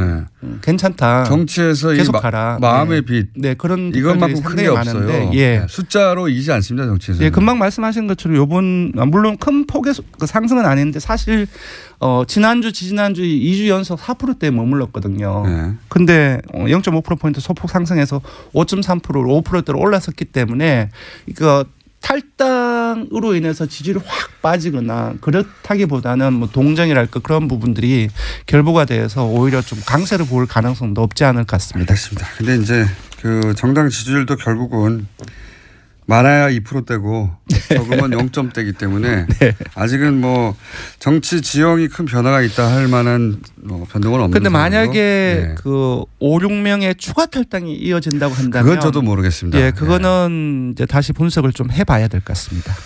당분간은 그건 없을 것 같고요. 네. 자, 현안이 바른정당 탈당과 한국당 복당에 대한 국민 여론조사였어요. 결과가 어떻습니까? 네, 반대하냐 지지하냐 이렇게 단순하게 물었습니다. 네. 뭐 아무런 얘기도 없이 반대한 데가 그 국민 10명 중 6명이죠. 61.3%로 상당히 높았고요. 반면 지지한다는 25.4%가 나왔습니다. 그중에서 매우 반대가 한 절반 가량의 47.9%가 나왔고요. 그리고 되게 재밌는 것은 뭐 물론 그렇겠지만 한국당 지지층에서는 지지가 79%, 반대가 12%, 반면 바른정당 지지층에서는 반대가 87%, 지지가 11%. 너무 당연하죠. 예, 상당히 극명하게 엇갈렸습니다. 그러니까 지금 바른정당을 지지한다고 계속 남아있는 사람들은 더 이상 추가 탈당이라든지 그런 걸로 인해서 그 한국당으로 그 이탈할 가능성은 상당히 좀 낮은 걸로 볼 수 있고요. 그 이 두 정당 지지층을 제외하면은 거의 모든 지역과 계층에서 반대하는 것이 압도적으로 높거나 우세합니다. 뭐 바른정당 입장에서 당연하죠. 지지자들은 네네. 당이 쪼개지는데. 네네. 너무 당연하고. 네네.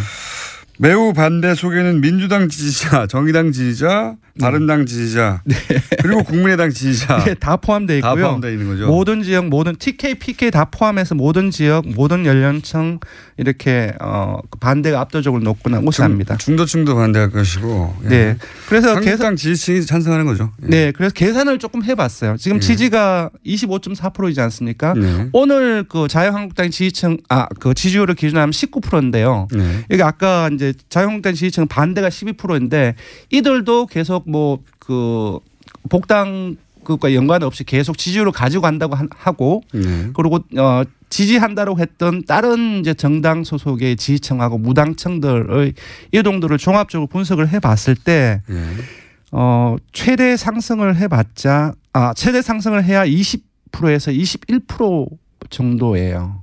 지금 지지율에서. 자유한국당이 이제 복당 효과를 최대한 누리고. 네네. 지금 현재의 언론 그러니까 여론 지형에서 보자면 한 20% 초반대까지는 올라갈 수 있을 것 같다. 네네. 20%에서 21%. 그러니까 20% 전후니까 아주 다소 상승 효과가 있는데 어떤 시각에서 보면 상승 효과가 없다라고 볼 수도 있을 것 같습니다. 그러니까 뭐 절반 가까운 탈당자가 나와서 자유한국당이 합쳐졌는데 자유한국당의 이미지가 그동안 너무 오른쪽에 가 있었기 때문에 그렇습니다. 예, 지지층이 사실은 생각해 보면 새누리당이나 한나라당 시절에 40%대 뭐 그렇습니다. 쉽게 찍었거든요. 예, 50%대가 나올 때도 있었으니까. 예, 지금 민주당과 정반대의 포지션이었는데 그때는 중도층을 많이 포괄하고 있었거든요. 그럼 이제 중도층도 하나로 엮여 있는 것이 아니라 보수적인 중도층이 상당수가 됩니다. 예. 그분들이 지금 자유한국당이 너무 오른쪽으로 가 있어서 안 가고 있는 거죠. 예, 근데 다만 개요. 하나 지적해야 될 부분. 개요 말씀하셔야 돼요. 예, 알겠습니다. 예. 오늘 너무 여유 있게 해서 개요 얼른. 예, 이번 주중 우선 TBS로 이번 주 월요일부터 수요일까지 전국 19세 이상 성인 1,510명을 대상으로 유선 무선 전화 면접과 자동 응답 방식으로 진행했고 표본 오차는 9.5% 신뢰수로 플러스 마이너스 2.5% 포인트, 응답률은 5.9%였습니다. 이상입니다. 후의 운명이 이 지방선거와 관련해서 크게 갈릴 수도 있습니다. 어떻게 될지 모릅니다. 예. 네, 물론 트럼프 대통령도 거리두기를 같이 했습니다. 해당 후보의 패배는 자신이 내세운 것을 받아들이지 않았기 때문에 졌다라는 이야기를 트위터에 썼다고 합니다. 원래 트럼프 대통령은 자기가 잘못한 트윗을 하는 적이 없어요. 다 지 탓이다. 바로 직전까지는 그 사람만 응원하고 그랬어요. 트윗으로. 네, 그렇죠. 트위터에다가 썼습니다. 버지니아를 완전히 새롭게 뒤바꿀 거다라는 식의 이야기를 썼는데요. 네네. 결과가 나오자 바로 또 거리뒀습니다. 내 말을 안 들어서 이렇게 됐다고. 예. 자, 여기까지 하겠습니다. 시사인의 김은지였습니다. 감사합니다. 몸속에 있는 적폐들을 다 몰아냅니다. 하나도 남김없습니다. 미궁 대장사랑.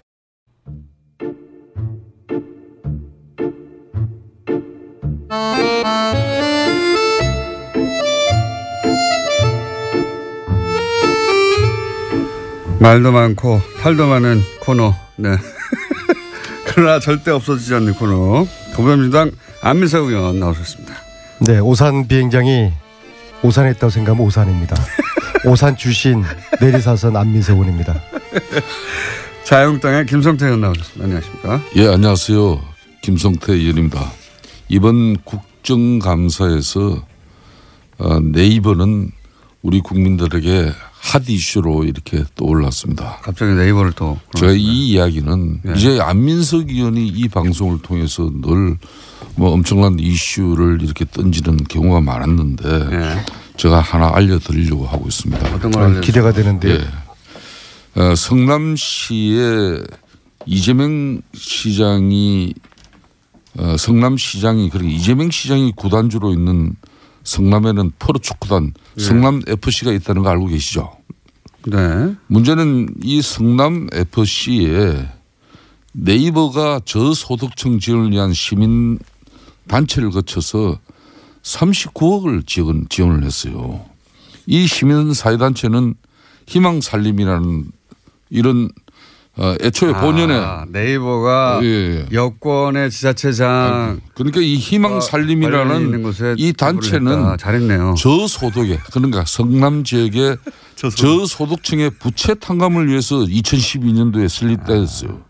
그런데 그러면 이 저소득층의 부채 탕감을 위해서 이렇게 뭐 해외 지원을 받는다든지 그러면 그렇게 용도가 쓰여져야 되는데 네이버로부터 이게 돈을 39억을 받아가지고 40억을 받아가지고 이 본업보다는 이 성남 FC 그러니까 스포츠단 광고비의 대부분 이 기금을 사용을 했어요.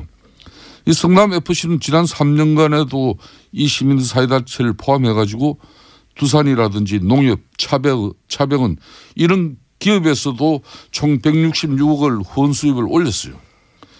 그런 측면에서 일각에서는 이게 대가성 논란이 이제 발생이 되고 있습니다. 제가 왜 이야기를 오늘 꺼냈는가 하면요. 예. 최순실 국정농단의 그 중심이 미르 K재단이라는 안민석 의원님 잘 아시죠? 그건 좀 너무 비약 아닙니까? 아닙니다. 저 이야기를 이거는 성남판 미르 K 스포츠 대단입니다. 예? 좀 많이 하신 것 같은데. 아니 왜냐면은 그러면 아니, 여기서 최순실은 누굽니까? 이 사건에서. 그거야 뭐 누구보다 잘 아시는 김호준 제가 이러면은 성남 FC의 구단주가 누굽니까? 이재명 시장이 최순실이에요? 이재명 때리게 하시는 겁니까? 아니 때린다기보다는 이번 국정감사에서 네이버가 2015년, 2016년에 시민사회단체 그런 그 시민사회단체인 희망살림에 법인 회비 명목으로 지원한 40억 중에 이거 진짜 서민들 영시한 그 사람들의 빚 탕감 운동을 하는 사업비를 이 사업비 명목으로 40억 중에서 네이버가 40억을 줬는데 그 중에서 39억을 이 프로축구 성남 FC 그거는 유니폼 알겠습니다. 로고 근데 왜 난데없이 저 말씀을 하시죠? 이런 엄청난 이 상황이 벌어졌는데도 불구하고 왜 민주당에서는 이와 관련한 제대로 된 진상규명과 그러니까 여기 입장이 나오지 않고 있습니까? 이재명 시장이 최순실이다 이거 아닙니까? 한마디로 하면 그럼 이재명 시장을 저희 인터뷰 한번 해볼게요. 아니 그러면은 네. 성남시장이면은 이렇게 성남시에 있는 프로축구단 성남 FC에 이렇게 순수하게 지원하는 그 지원은 별도로 받아야 되는 거지. 왜 희망살림이라는 이런 시민단체, 이 시민단체는 저소득층의 가계부채 탕감을 위해서 설립된 그런 본연의 임무가 있는데 돈은 일로 받아가지고 알겠습니다. 왜 불러주냐 말이에요. 이건 대단히 잘못된 이런 한마디로 일이 있는 것도 안민석 의원께서도 맨날 뭐 자유한국당 뭐 그리고 이명박 다스 뭐 이렇게 하고 뭐 이런 것만 하지 마시고 자체 내부도 좀 뒤다보세요 좀. 저는 이번 국정감사를 정점으로 정치인의 사명과 임무는 국민들을 잘 먹고 잘 살게 하기 위한 것이다. 그래서 정책과 비전 위주의 의정 활동으로 확 180도 전환을 했습니다. 저는 저런 이야기에 별 관심도 없어요. 더 이상. 네. 예. 이제는 뭐 최순실 자금 찾는 것도 안 하시는 겁니까? 그거는 좀 마무리. 그거만 빼고. 그건 끝나지 않은 전쟁을 수행을 해야죠. 그거는 저희가 네이버가 이 40억을 성남시에 그러니까 희망살림에 기부한 그 달에 네이버가 제2 사옥이 필요했어요.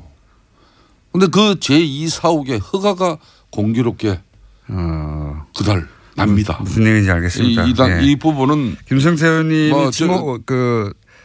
문제 삼고 싶으신 부분은 네이버에서 성남시 쪽에다가 지원을 하고 성남시 쪽에서는 제2사옥에 대해서 허락을 하였다. 이런 왜? 뭐 특혜 준 게 있어요? 의혹이죠. 의혹. 특혜 준 게 있어요? 아니 그 공교롭게 그렇게 맞아 떨어져요. 네. 그 우연히 여기서는 뭐 하여튼 최대한 맞춰주고. 네, 또 특히 군 위안부 할머니를 안아주는 영상이 굉장히 화제가 됐었는데요. 전반적으로 한국 상황에 맞추고 돌발 상황하지 않으려고 그래서 불안했던 시민들의 호감을 전 남겼다. 예. 장사했다 자기도. 사람 근본이야 변하겠습니까만은 우리 외교 라인이 트럼프하고 트럼프 이 돌발적인 트럼프 누구 말도 안 듣는 트럼프에 대해서 사전에 여러 가지 프로토콜을 잘 조율했다. 이거 외교 라인을 칭찬할 일이라고 봅니다. 저는 돌발 상황이 전혀 없었기 때문에.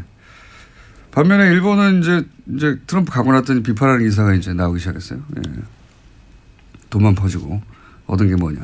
특히 그 딸 이방카한테 거의 5천억 정도 되지 않습니까? 네, 아예 그쪽에 투자를 하겠다라고 밝혔었죠.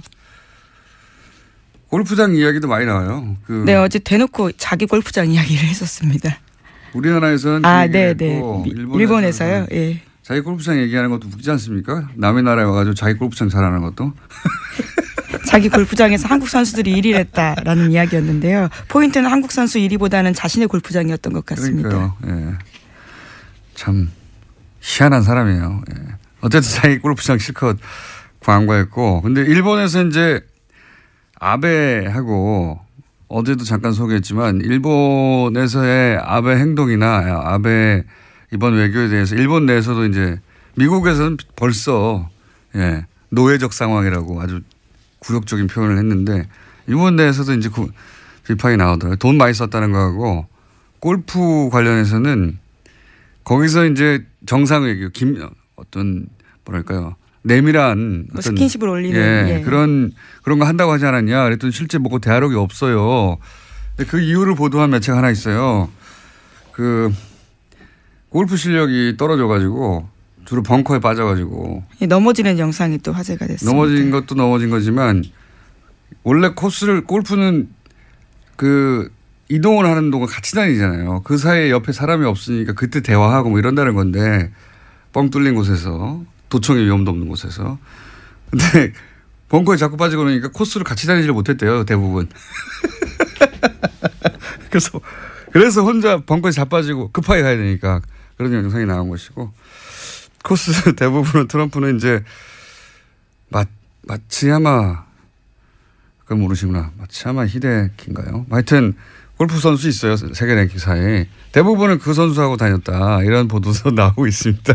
무슨 외교를 했냐 뭐 이런. 예, 재밌는 보도들이 일본 쪽에서도 나오기 시작했어요.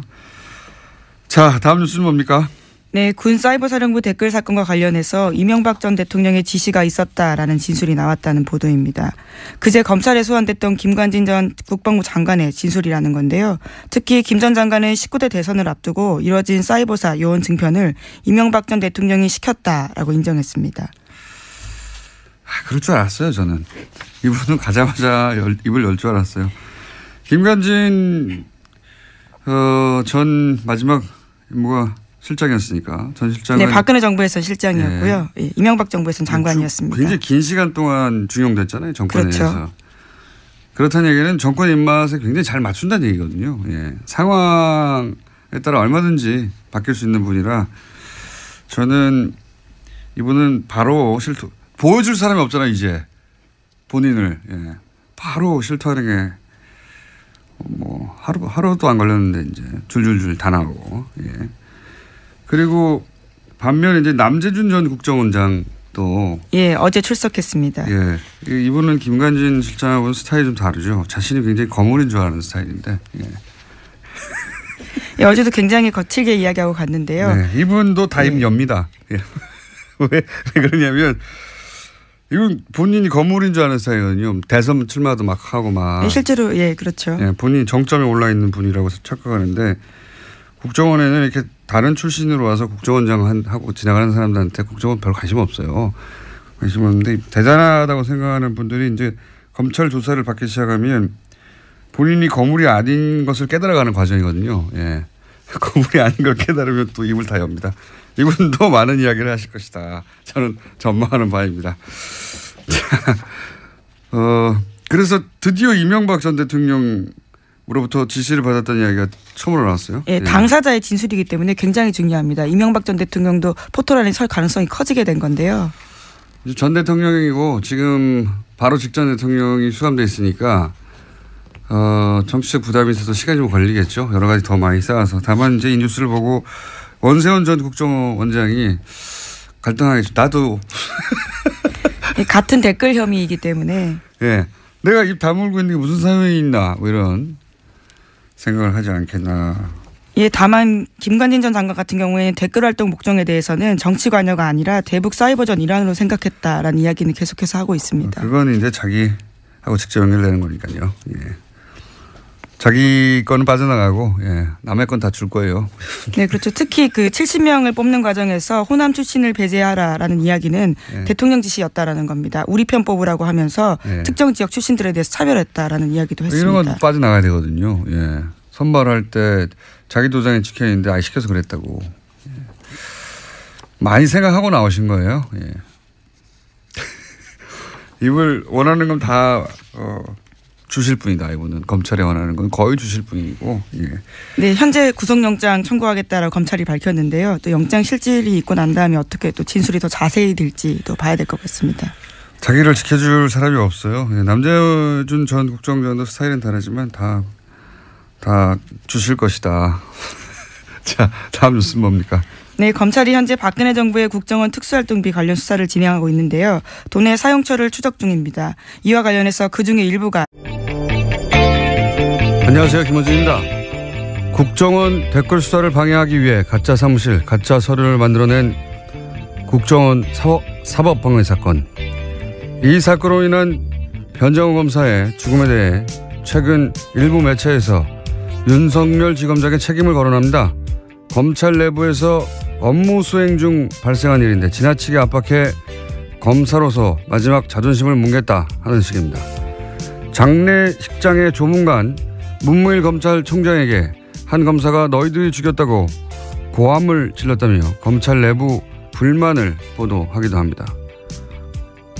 이게 보수 매체의 과정이 아니라면, 그런 분위기가 실제 검찰 내부에 있다면 그런 사람들이야말로 그 죽음의 책임을 나눠 가져야 할 자들입니다.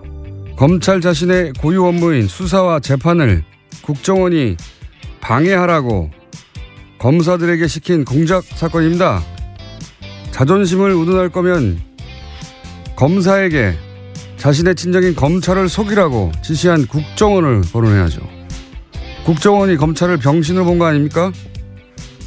어떻게 국정원을 규탄하고 국정원의 책임을 반드시 묻겠다고 하지 않고 그런 일이 다시는 없도록 사건의 진상을 철저히 규명하고 책임자를 처벌하겠다는 검찰 자신을 탓하고 앉아 있습니까? 못나고 비겁하게. 검찰은 자존심도 없습니까? 김원준 생각이었습니다.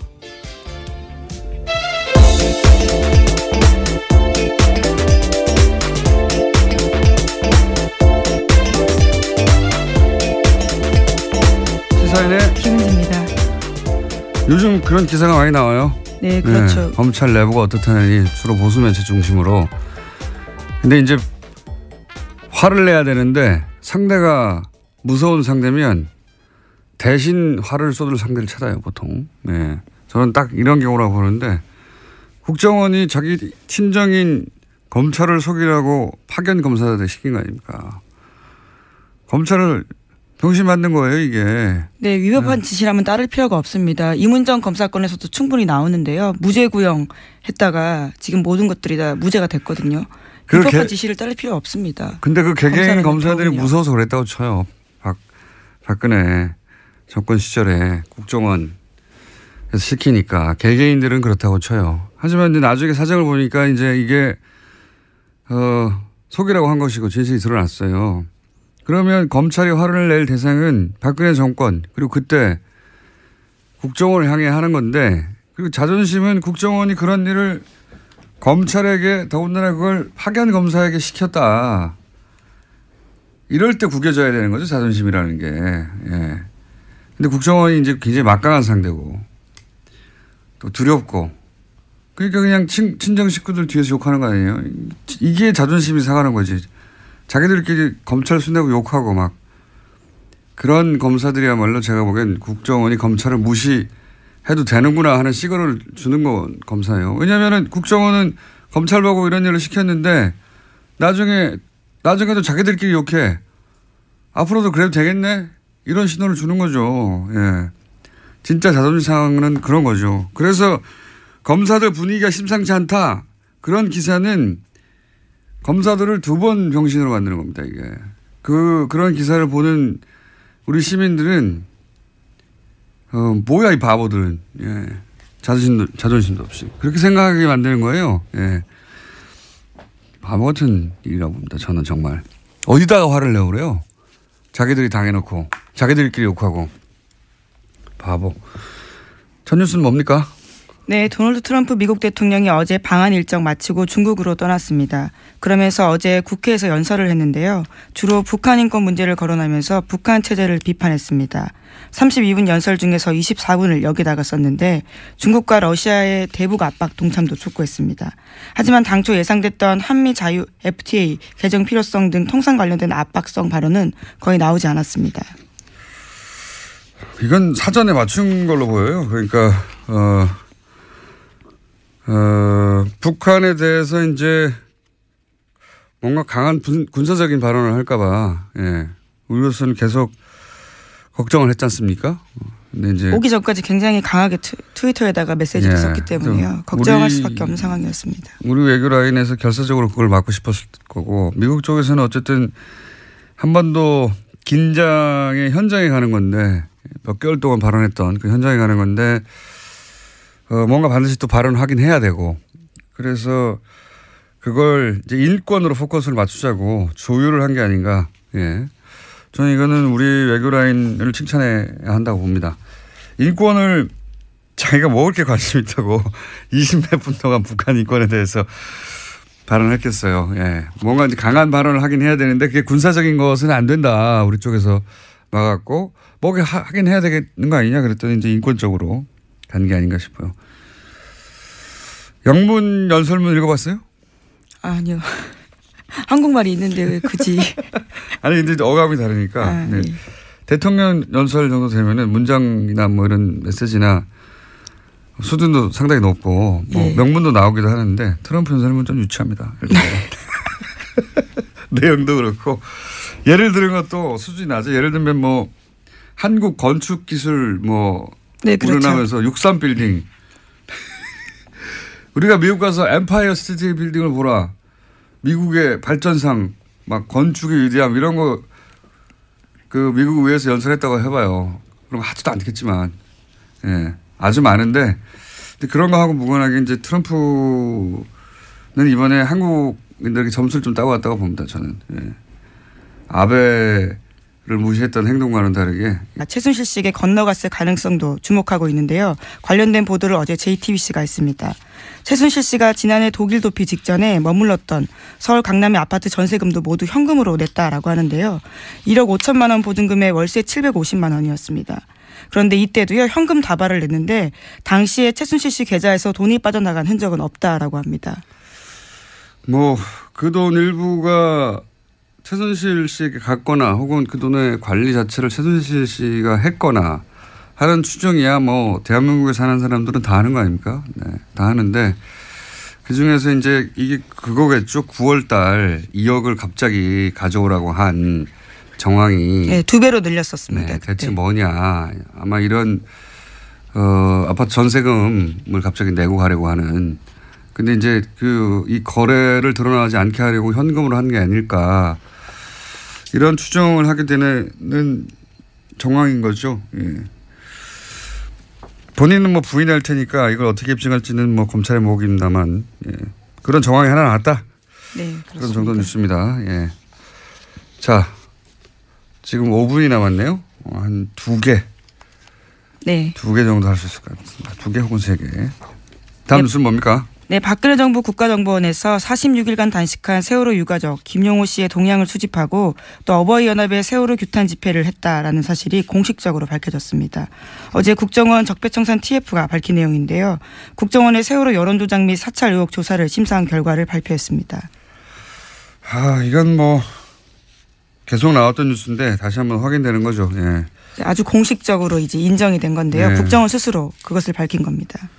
그러니까 이제 뭐 매체에다가 기고도 하고 기자회견도 시키고 뭐 시위도 시키고 온라인 활동도 시키고 그리고 그때 당시에 크게 문제가 됐던 뭡니까 그 치킨 사들고 폭식투쟁, 속칭. 예. 예. 사람으로 할 짓이 아닌데 굶고 있는 유가족 앞에서 음식을 먹는 식으로 일부러 조롱을 한 행동들입니다. 일베의 유저들이 근데 일베 뒤에 누가 있는 거 아니냐 예, 그런 얘기도 그때 나왔었는데 국정원이 그런 활동들 배후에 있다 라는 의심에 대해서 일부 정도 밝혀낸 거죠. 예. 네, 또 김용호 씨 같은 경우에 단식하다가 병원에 입원했었는데 병원장과 주치의 등을 상대로 김 씨 관련된 정보도 국정원이 확인했다라고 합니다. 그러니까 민간인 사찰 의혹까지도 확인된 거죠. 국정원은 뭐 안 하는 게 없어요. 예. 그리고 국정원이다 하고 가서 뭘 묻는데 대답하지 않는 사람도 거의 없습니다. 국정원이라고 하는데 저는 안 해요. 자, 다음 뉴스는요. 물어봤나요? 저는 안 합니다. 네. 검찰이 탁현민 청와대 행정관을 공직선거법 위반 혐의 등으로 불구속 기소했다고 밝혔습니다. 문재인 후보가 지난 5월에 문재인 후보의 육성 연설이 포함되었던 2012년 대선 로고송이 선관위에 신고되지 않은 채 스피커로 나갔다라는 점인데요. 해당 행사는 지난 5월 달에 있었습니다. 청와대는 법과 절차에 따라서 결과를 지켜보겠다라면서 원론적 입장 내놨습니다. 이거는 보도가 좀 엉터리가 된 부분이 있어서 제가 해설을 잠깐 하자면 제가 선거법을 좀 압니다. 제가 6년 전인가요? 그때 선거법 관련 재판을 제가 아직도 받고 있습니다. 현재. 그렇기 때문에 좀 아는데 탁현민 씨 경우는 이제 내용이 이거예요. 간단하게 얘기하면. 프리허그 이벤트를 했는데 그때 마지막 퇴장 음악으로 2012년 때 로고송을 틀었다. 퇴장하는 장면에서. 그러니까 그 순간 그거는 프리허그 이벤트가 아니라 선거운동이다. 이런 논리를 적용한 거거든요. 그걸 틀었기 때문에. 그리고 선거운동이면 그때 쓰인 확성장치는 사전 신고를 해서 딱지를 붙여야 돼요. 이걸 어기면 과태료 50만 원. 예. 일단 과태료 50만 원짜리 하나 있고요. 법조인이신데요. 이 사실 건은 굉장히 작은 건 과태료 50만 원인데 그리고 그 무대는 행사를 진행하는 곳에서 설치했거든요. 예. 근데 그 무대를 공짜로 사용했다 이겁니다. 그러니까 선거운동이라고 보는 순간부터 뭐 종편에서는 금품을 수수했다 뭐 이런 식으로 보도했는데 이건 일부러 그렇게 보도하는 거예요. 종편은 청와대 엿먹으라고. 근데 실제 내용은 뭐냐면 남이 설치한 무대에 올라갔으면 돈을 내야지. 선거운동이니까 다 연결된 거예요. 그런데 돈 안 냈으니까 금품을 수수한 것과 마찬가지다. 이런 논리예요. 예. 실제로 금품을 수수했다는 게 아니라. 선거법 자체가 이제 주목구 부분이 많아요. 근데 이제 뭐 그건 제가 따질 일이 아니고 이 경우는 매우 엄격하게 적용했다. 아주. 예. 하고 싶은 말은 많지만 여튼 나머지는 법정에 다툴 일이고 사건 자체는 그렇습니다. 예. 하나 정도 더 하고 넘어갈까요? 제목 정도? 네, 트럼프 대통령의 대선 당선 1주년을 앞두고 치러진 버지니아 뉴저지 주지사 그리고 뉴욕시장 선거 등에서 참패했습니다. 공화당이 참패한 결과가 나왔습니다. 그렇군요. 예. 이제 이게 내일 중간 선거가 있거든요. 예. 그러면 이제 공화당이 트럼프하고 같이 가는 게 아니냐 여기에 따라서 매우 중요한 지표가 되는 거죠. 안 그래도 공화당 쪽에서 트럼프가 불안하기 때문에 트럼프 간판으로 선거하면 이길 수 있는가. 예, 그런 걱정들을 하고 있는데 지금 이 트럼프가 진 버지니아 뭐 이런 데가 경합 스윙 스테이트라고 경합주. 예, 민주당이 이겼다 공화당이 이겼다 하는 곳인데 여기서 이제 민주당이 크게 이겼다. 예. 네, 그렇죠. 당장 그래서 버지니아주 공화당 하원 의원들 같은 경우에는요. 민주당의 버지니아 압승은 백악관에 대한 거부로 판단된다면서 트럼프 대통령에 대한 공격을 시작했습니다. 거리두기를 해야 되는 거죠. 예, 이럴 경우에. 그러면 이제 내년에 트럼프. 우연이겠죠. 그거는. 왜 우연이죠? 네이버가 이렇게 성남시에 분당 정자동인가 어디에. 의원님 그건 충분히 알았고요. 제가 이재명 시장을 최순실하고 정치시키는 거는 그건 좀 너무 과하신 거예요. 이건 내용을 저희가 모르니까 한번 이 부분도 이 부분을 저희가 도 이제 이런 부분도 저는 국민들 먹고 사는 문제만 관심이 있어요. 일단 내용을 의원님도 모르고 그러니까 안민석 의원님도 모르고 저도 몰라서 요거는 저희가 빠른 시간 내에 이재명 시장님 연결해가지고 사정을 확인해 보겠고 어쨌든 지금 문제 삼으신 것은 성남시하고 네이버 사이에 물밑에서 거래가 있는 게 아니냐 이거죠. 아니 성남시가 희망살림이라는 시민사회단체를 설립한 것은 저소득층의 빚을 탕감해 주기 위해서 말 그대로 좋은 일로 만드는 거예요. 의원님 충분히 말씀하셨어요. 그러면 쓸데없는 말씀하시 그만하시고 진도 나갑시다. 네. 아니 의혹을 제기하셨기 때문에 그 부분에 대해서는 아는 사람이 답을 해요. 저희는 알지를 못하기 때문에 내용을. 저는 의혹도요. 제가 저런 건 좀 뭐 과거에 최순실 추적을 많이 했지 않습니까? 발로 뛰면서 최소한 저런 말씀하기 위해서는 내부자의 뭐 김아무개의 증언에 의하면 그런 거 정도는 이야기하셔야지 어디서 뭐 프린트해가지고 자료 찾아가지고 말씀하시면은 그별 신뢰성이 없어요. 조선비지에 실린 거네요. 조선비지. 예. 이게 지금 현재 자유한국당 정치보복대책특위에서 그 위원장이 김성태 의원님이시죠. 그렇습니다. 그 첫 번째 터트린 게 저 이재명 때리기 저겁니까? 이 이전에 훨씬 있어요. 더 있어요? 더 있는데 지금 현재 이재명 시장도 우리 국민들이나 경기도 성남 시민들이 생각할 때는 정말 좋은 일로 이런 희망살림이라는 시민사회단체 만들었으면 거기에 걸맞는 한마디로 단체로 운영이 되게 해야지 왜 이름은 돈은 그쪽으로 들어가게 해가지고 실질적으로 사용처는 10분 동안 그 얘기만 하셨는데 알아들었습니다. 성남 구단의 FC에 사용하면 이건 편법적인 상황이 아니에요. 이런 거는 자꾸 이러시면은 저 김성태 의원님이 일각에서 지금 떠도는 안민석 경기도지사 출마해서 관련해 가지고 저를 좀 키워주려고 한다고 그렇게 오해를 받아요. 이제 그만하셔요. 내가 뭐 안민석이를 도와줄 일이 없어요. 내가 왜 도와줘요? 네? 아니 우리 당과 우리 정권을 그렇게 망친 당신에게 내가 왜 도와줍니까? 저는 최순실 재산 특별법 통과되기 전에는 저는 아무것도 안 합니다. 저는 당직도 안 맡을 거고요. 하라고 그래도 안 할 거예요. 그거 다 끝나도 당직 맡을 수 있으시겠어요? 아니 지금 왜 김어준 공장장이 이 문제가 이번 아니 최순실 재산 몰수 안 할 겁니까? 민주당이 여기서 김성태 의원님 알겠습니다. 제가 꼭 이재명 씨한테 물어보겠습니다. 공장장 최순실 재산 몰수 안 할 겁니까? 그렇게 하시니까 국민의당에서 고발하는 거 아닙니까 의원님을 국민의당 괴롭힌다고. 세 번째 고발당했는데요. 저는 이번엔 제가 왜 고발당하는지 모르겠어요. 아마 그분들도 저를 왜 고발했는지 이유를 모를 거예요. 안민석 의원님 제일 만만하니까 막 하는 겁니다. 아니, 그리고 제가 이런 거 하시기 어려운 거죠. 김성태 의원님이 안민석 때문에 정치 인생 망쳤다고 말씀 지난번 하셨잖아요. 저는 이렇게 보면은 뉴스공장 때문에 제 정치 인생이 굉장히 많이 꼬였어요. 꽃피웠죠.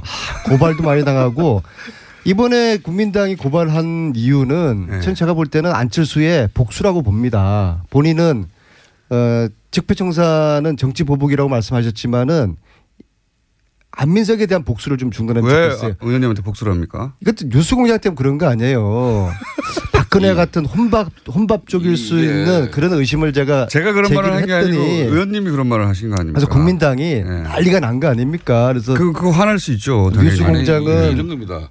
안철수 지금 대표께서도 예. 웬만한 뭐 정치적 그 공격이나 예. 뭐 이런 거면은 조금 지나면 잊혀지는데 예. 이런 사람 자신의 이미지에 관한 부분이에요.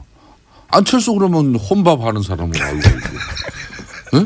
그 혼밥의 문제 제기를 그렇게 실질적으로 혼밥하는 사람으로 만들고 아주 인색한 사람으로 상임위에서 동료 의원들한테 밥도 한 그릇 안 사는 사람으로 안 사는 게 아니라 그거를 자꾸 밥을 안 샀다기보다는 안민석한테 안 샀다고 그렇게 소통을 잘 안 했다 이런 의미죠. 차 한 예. 잔도 안 마시고 그렇게 모르는 밥 한 끼 같이 안 사람이 먹었다 그 안민석이 말씀을 한 아니에요. 것이죠. 그런 그래서 안민석이한테 박근혜와 같은 혼밥적일 가능성을 대선 후보로 나온 안철수에 대한 그런 실체를 제가 제기를 한 건데 어쨌든 그러면 안철수 그 고발 대표가 당하실 그 만하고요, 제가 당시에 보기에는. 이래야 되는 거죠. 야 아니요 나하고 밥 한 끼 먹자. 아유 뭐 그런 가지고 그러냐 이렇게 하는 게 정상인데 그걸 갖다가 방심위에 제소를 한 했잖아요. 번도 그래서 고발당하시겠네요. 뉴스공장이 김호준 공장장이 징계 먹었잖아요. 그러니까 처음 안철수 제가 한 말은 아니에요. 안철수 대표는 뉴스공장이 지난 징계를 2월 달에 먹었잖아요. 혼밥 문제를 갖다 안민석 의원이 제기하고 그 이후에 안철수 후보가 최순실 사태에 또 침묵했다는까지